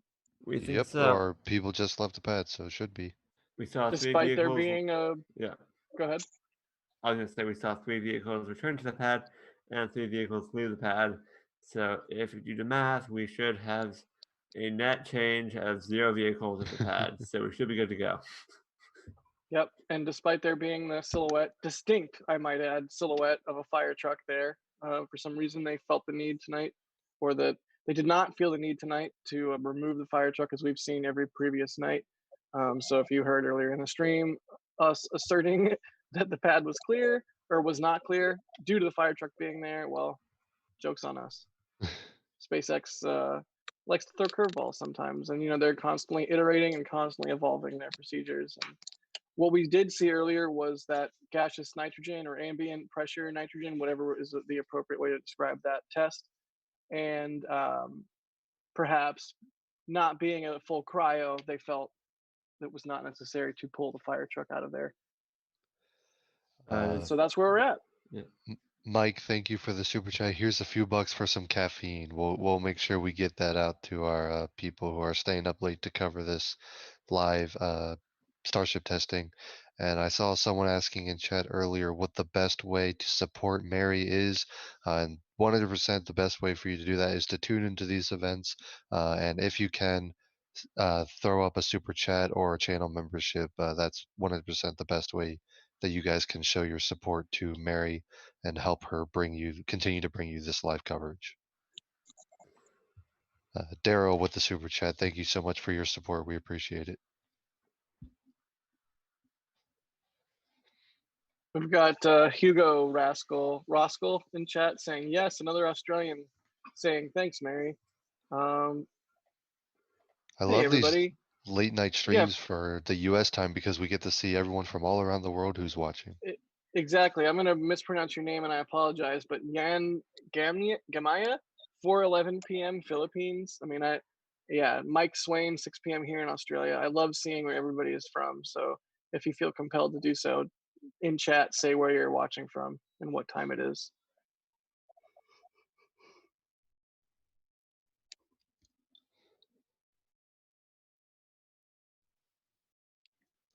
Taipei, Ireland, UK. Oh, yeah, there we pulled the old Australia, trick where chat explodes saying where everyone's from. Germany, Netherlands, France, Croatia, Lithuania, Tokyo, France, Germany, Oahu, Shaka, Indonesia, Hungary, Missouri, Puerto Rico, Germany, California, Las Vegas. Well, they said Sin City. Greece, Cambridge, UK, Berlin, Germany, Romania, Uruguay, Philippines. I could do this all night because it floors me. This is so cool. Thank you, everybody. The Luxembourg. person that said Earth in chat, I like you. I like the way you think. Yeah, we're bros. Now someone's saying they're watching from Mars. I have some doubts, unless the Curiosity rover has a YouTube account. Wow, Thank- chat is going absolutely ham right now. Area 51. Wow. Oh, nice. Yeah, like as they hit enter on Area 51, like the door gets broken down. No, Daryl you Johnson, can't say Palmdale, that. Ooh, Daryl lightning Johnson, again. Palmdale, California. Shout out Daryl Johnson. What's up? Palmdale is such a cool place.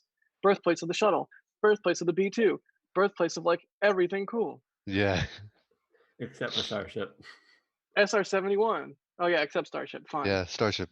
Well, and before, you never know what's really going on in Palmdale, so.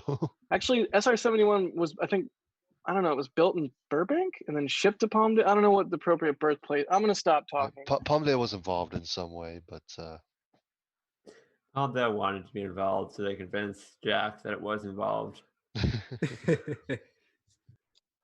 Thank you, Garrett. I mean, that is for the super that is chat. where Blackbird Air Park is. They've got a Blackbird, an A12, and a D21 all sitting next to each other. Oh yeah, and a U2. So it's definitely part of it. It's where the Skunk Works is now. But I know they had facilities in Burbank for a while there, and I know I've seen photos of an SR-71 being shipped over the 14 interstate from Burbank into Palmdale. So they were at least built in Burbank for a period of time, which is insane to think about, because when I think of Burbank now, I think of suburbs and strip malls. I just did a quick Google job, and it looks like they weren't built at Plant 42, but that's where the test flight started from for the SR-71. So Palmdale was definitely involved. And Yeah, I'm a so big what's fan of the SR-71, so. what's the birthplace then? The place where it was built, Burbank, or the Oh, place where it yeah, first hold took on. flight? It was definitely built in Burbank. I know that. Yeah, let's see. Thank you to Mark Douglas for the super chat. We're glad you appreciate our coverage.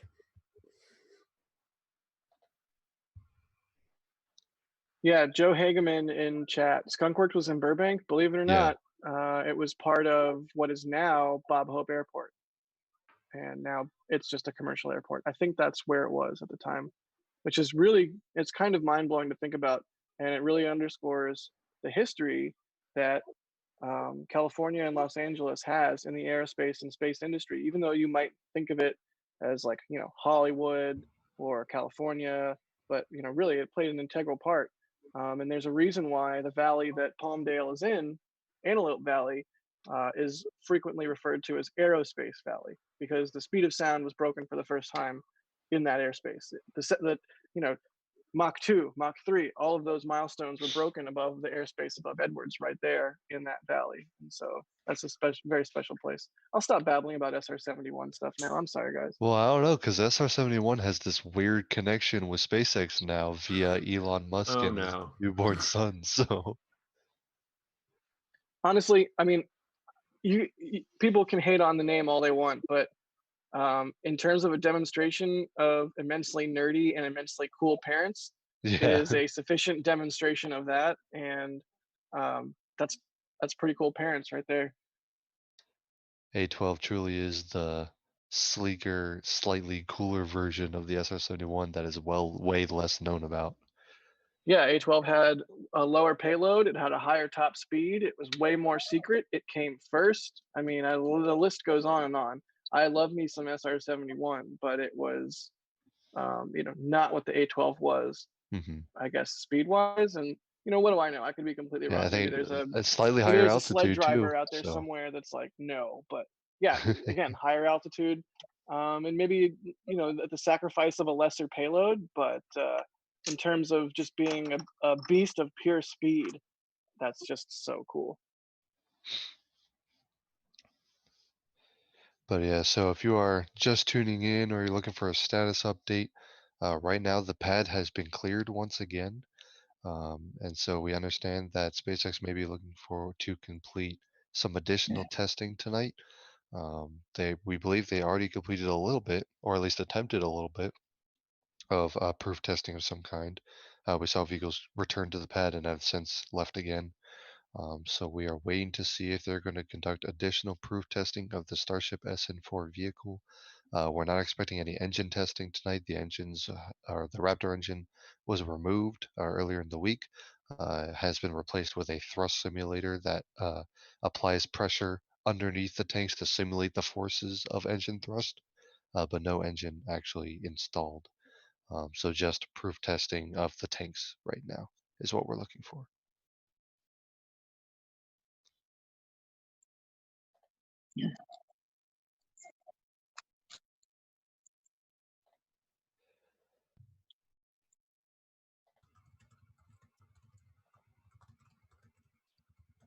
Mary, if you're still awake, which Yep, I would I'm likely here. bet that you are. Okay, excellent. Can you give us an update on the weather real quick? I know it was a concern earlier. And you said it has been raining slightly and that the wind, which was a concern earlier, has died down. Can you give us some more information on that, just as a status update real quick? It's just raining now. I haven't heard thunder or seen lightning lately. And the wind is calm, so just raining. Thank you to Future Martian for the super chat. Here's to another sleepless night, yes, and probably tomorrow night as well. Yeah, thanks again, Future Martian. You're a frequent visitor to our stream, so we greatly appreciate it. And yeah, no sleep till D-Tank. Is that the motto for Starship testing? I mean, it's tanked right now, as far as we know. So I'm just kidding. No sleep till pad isn't clear. I don't know. I'm trying to think of a Starship No testing sleep till version. window closes. Yeah, there you go. I doubt it, but does anybody listen to the dollop here? We have a bit, no sleep till hippo. It would totally fit. So Jack we pulling do. out the obscure references again. None of us Dude, know. I will pull out every obscure reference. There'll be like one person in chat who listens to the dollop, and they're like 3 seconds away from hitting enter on no sleep till hippo, and I'm going to laugh heartily when I see we it. have a car returning to the pad. Oh no. Okay, Thomas, go to bed. Yeah, I might have to bow out. Hold on, I'll hang around for another minute or so. It's all fun and games until a car heads to the pad.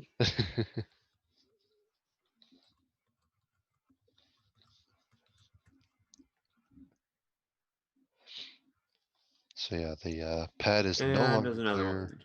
Yeah, there's another one. Yep. Personnel returning to the pad. And I started to say earlier, the last time I started to say this, the people cleared the pad again. Actually, hold on. If you look at Starhopper, there's some serious venting going on from a tank right next to it. You guys see that? Yeah. Yeah. Yeah, that's it. I don't know if I've noticed serious venting from there before.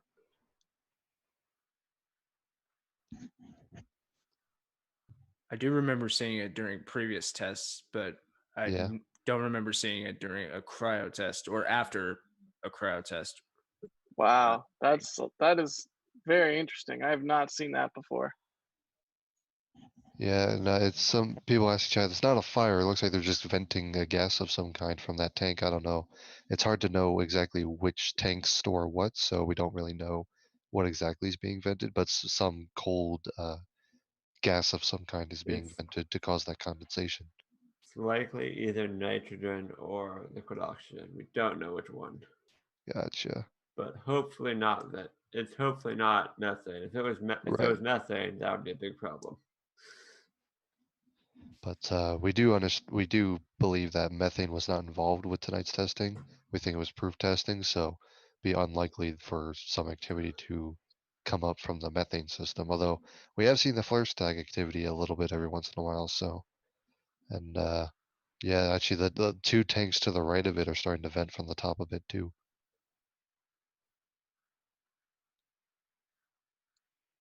And maybe some tenting from the tanks to the left as well. Looks like we got several tanks venting right now.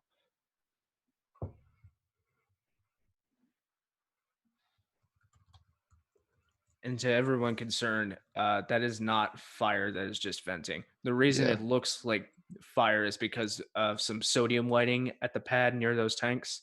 That makes it turn yellow and look like fire, but we can assure you Yeah. that there is no flame. Yeah, fun fact, and you may not know this, light has a color temperature. And you can see the lights near Starship SN4. It's getting late. SN4, the lights near the base of that are a very blue color temperature. And that is also what the camera is currently set more to accept as white. You might have heard the term white balance before. And because of that, what the camera sees as white, the other light on the left there, which is a sodium light, sodium lights are typically a much warmer color temperature versus the cool color temperature of the other lights that we're looking at. So that yellowness is from basically a different type of light. It produces its light in a different way, and so gives off a different color, and therefore is illuminating that cloud of condensation with a yellow light. And I think it looks kind of cool. We were calling Yeah. it kind of Looney Tunes the other night. And Yeah. someone asking if this is an off nominal event.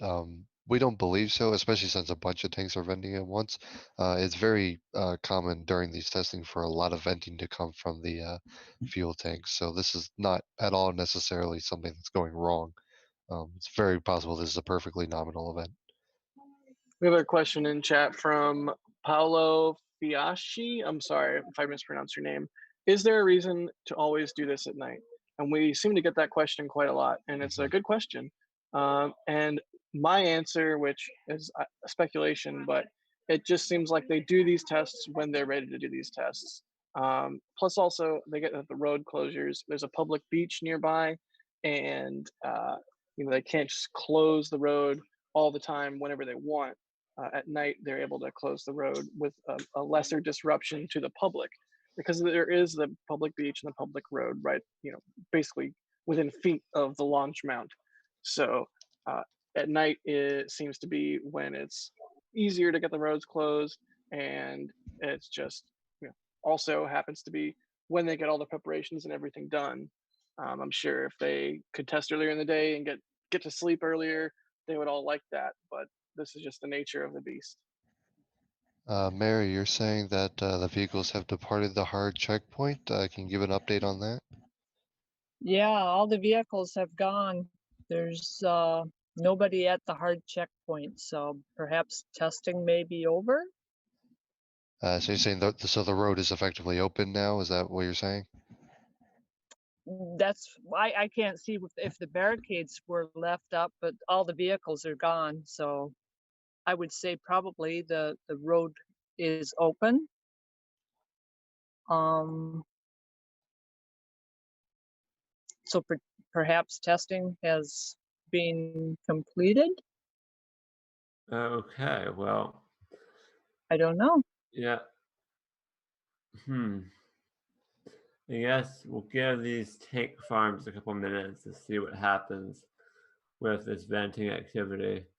But if that dies down and the roads appear to be open, it might be time to call it for tonight. But we'll keep watching this for a couple more minutes and see what happens with all this venting activity.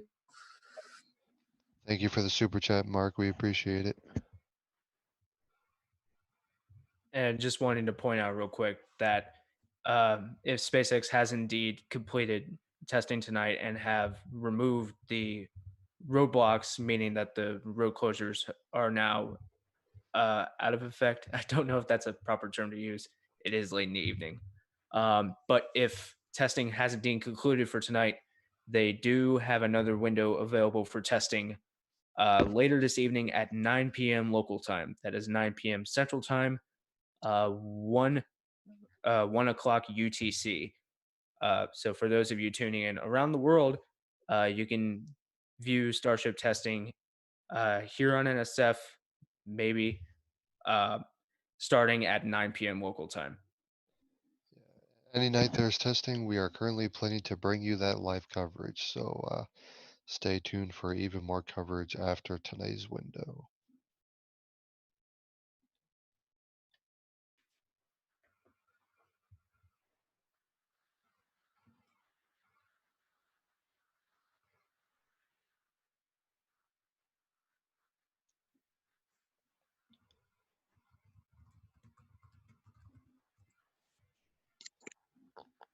All right, everyone. Thank you all for tuning in for tonight's coverage. It is getting close to 4:30 a.m. over here on the East Coast, and I think I am going to bow out and let those who are to the west of me continue our live coverage, and I'm going to go rest up and prepare for our NSF live show later today, and to be able to support another night of testing potentially tomorrow or later today now. Thank you all so much for joining me. I hope everyone who's watching is enjoying. Stream isn't going anywhere just yet. Stay tuned. But Thomas Burkhardt, I am going to bow out and let Michael, Jack, Tyler, and Mary continue the show. So thank you all for staying up and watching. And I hope you guys get to see some, hopefully even more Starship testing.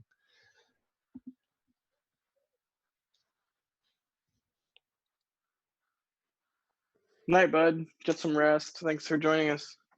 And we are not seeing 2 vehicles returning, but again, we believe the road may now be opened. So currently, there are no signs that testing is going to resume at some point tonight. It appears that they have conducted a room temperature gaseous nitrogen proof test and now are presumably doing some sort of venting of the ground support equipment after concluding tonight's testing. So we'll have to stay tuned and see if they decide to do the cryogenic proof test, which we were expecting to occur perhaps this evening. Again, like Tyler mentioned, the next window opens at 9 p.m.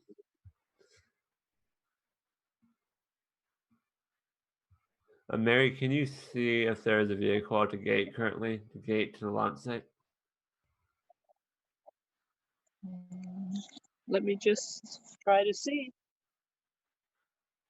Well, there's a vehicle going back right now, so that answers the question about. There is a vehicle at the gate at the launch.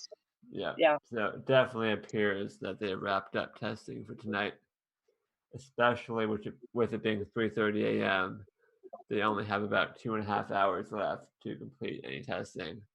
So they would have to be commencing any sort of cryogenic proof test around now to be able to detank the vehicle in time.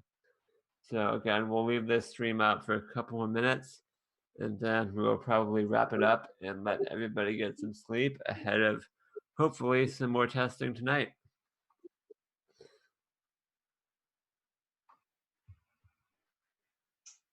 Yep. I'm looking forward to seeing SN4 get frosty again. That is a lot of venting. And the wind appears to have really died down because that condensation is lingering around the pad quite nicely. I wish it was like October or something. We could just cut this to Monster Mash and call it a day.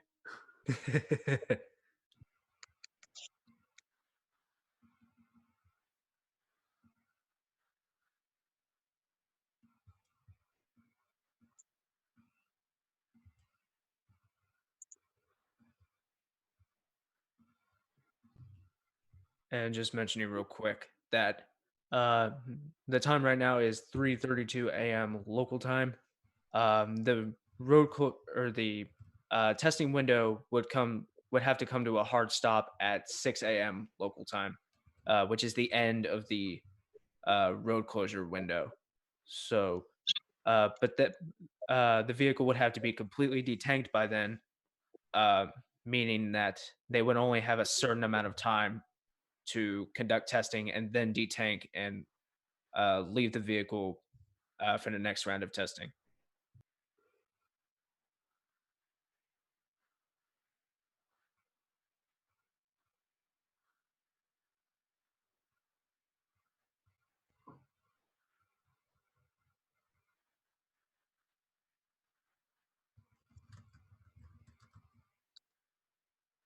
With that amount of venting, I'm wondering if they're just completely emptying the tank. I don't know why they would want to do that, but it sure seems like, I mean, that's a lot. Yeah, it does seem like a massive purge.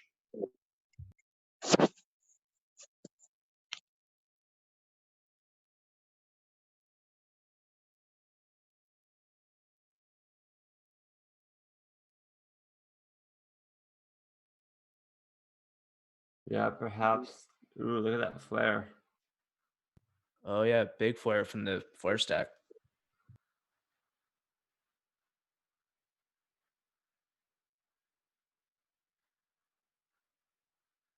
The flare has been kind of quiet all night, so this is a bit exciting to see.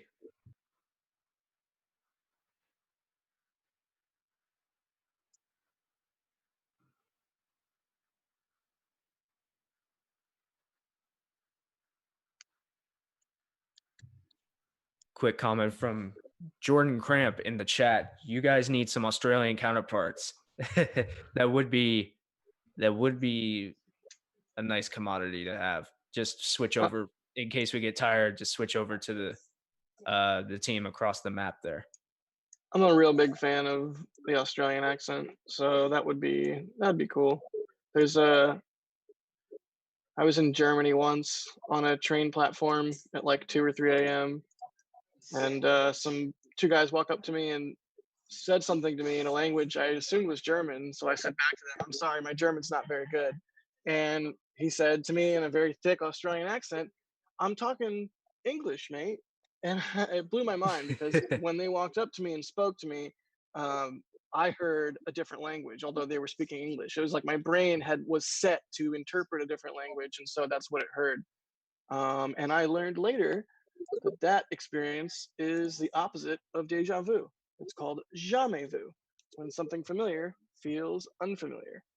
And that's very interesting. And that's my story about Australian accents. I've definitely heard the phrase deja vu multiple times, but I've never heard the phrase jamais vu as much as I have like its opposite counterpart. Yeah, it was a really odd experience and not something that's happened to me again. It's honestly kind of unnerving, but it's like the brain, it's a very complex thing.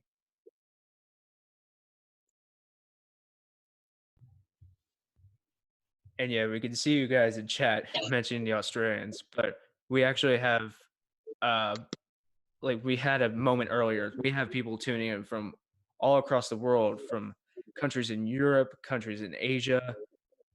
A lot of people from around the world tune into these streams and just watch the development of this vehicle and what SpaceX does here in Boca Chica. And it's quite amazing that the outreach that they have,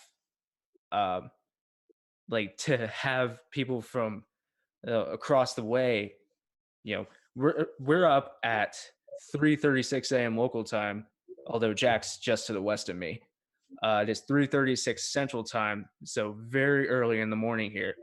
But you got people from around the world watching in the light of day and just tuning in to watch this amazing coverage. And again, we cannot thank Mary enough for being out here this late, or should I say this early, and bringing us this coverage. She is the machine that makes this whole thing run. And like, so yeah, in summation, we cannot thank Mary enough for doing this for us.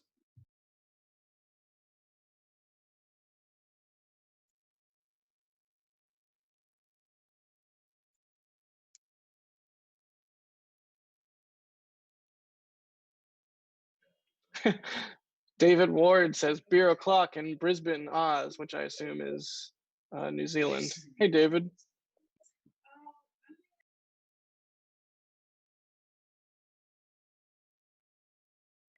Christian Iverson in chat says, "We get it, Tank Farm. You vape."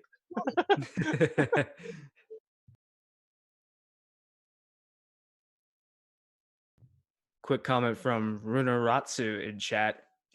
It's 10:30 a.m. in Germany on Saturday morning, and he's here tuning in to watch the stream. Me, Not You is in Vail, Colorado at 9,000 feet. I have been around 7 or 8 before camping, and a short walk would get me winded. So I don't know what it would be like at 9,000, let alone skiing or doing any kind of activity.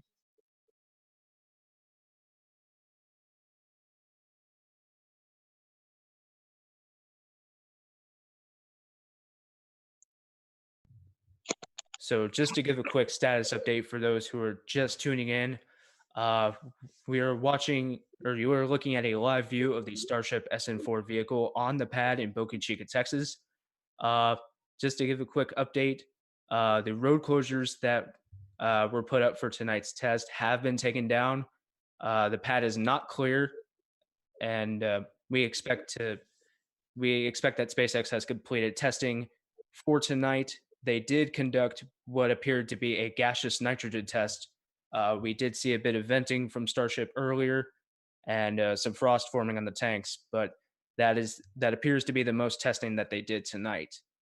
So we're going to keep the stream going here for just a few more minutes, but it appears that all testing on Starship has concluded for tonight, or for now. SpaceX does have another window available later this evening starting at 9 p.m. local time in Boca Chica. That would be 1 o'clock UTC. So if you want to tune in to the NASASpaceflight stream, if there is testing tomorrow night, we will bring you live coverage of that. But for now, it appears that we will not see any more testing on Starship for this evening. And I gotta throw this in really quick because chat is positively excoriating me. Oz isn't New Zealand. I'm a big dumb. Oz is Australia. Yeah, and I should have picked up on that because Brisbane, and I didn't. And chat is right. Oz is Australia. My bad. I'm a big dumb. I'm an American and I'm bad at geography. Apology accepted. Okay. So with that and testing being concluded for tonight, we are going to wrap up today/tonight's live stream, depending on where you are watching from. Again, we will be back on the air whenever they decide to conduct additional testing that could come as soon as 9 p.m. Central Time today. We are still expecting a cryogenic proof test to occur that is a bit more aggressive than the cryogenic proof test they conducted late last month. And then if all goes well, they should work into a static fire with the Raptor engine. That will be the third static fire of a Raptor on Starship SN4. And if that test also goes well, they will then hopefully conduct a 150-meter hop of this vehicle. But until the additional testing occurs, that is all for tonight. We are going to sign off the live stream for today. Thank you to Jack, Tyler, Thomas, and most importantly, to Mary for staying up all night this evening, where it is now 3:41 local time. And see you guys all next time. That is all for now.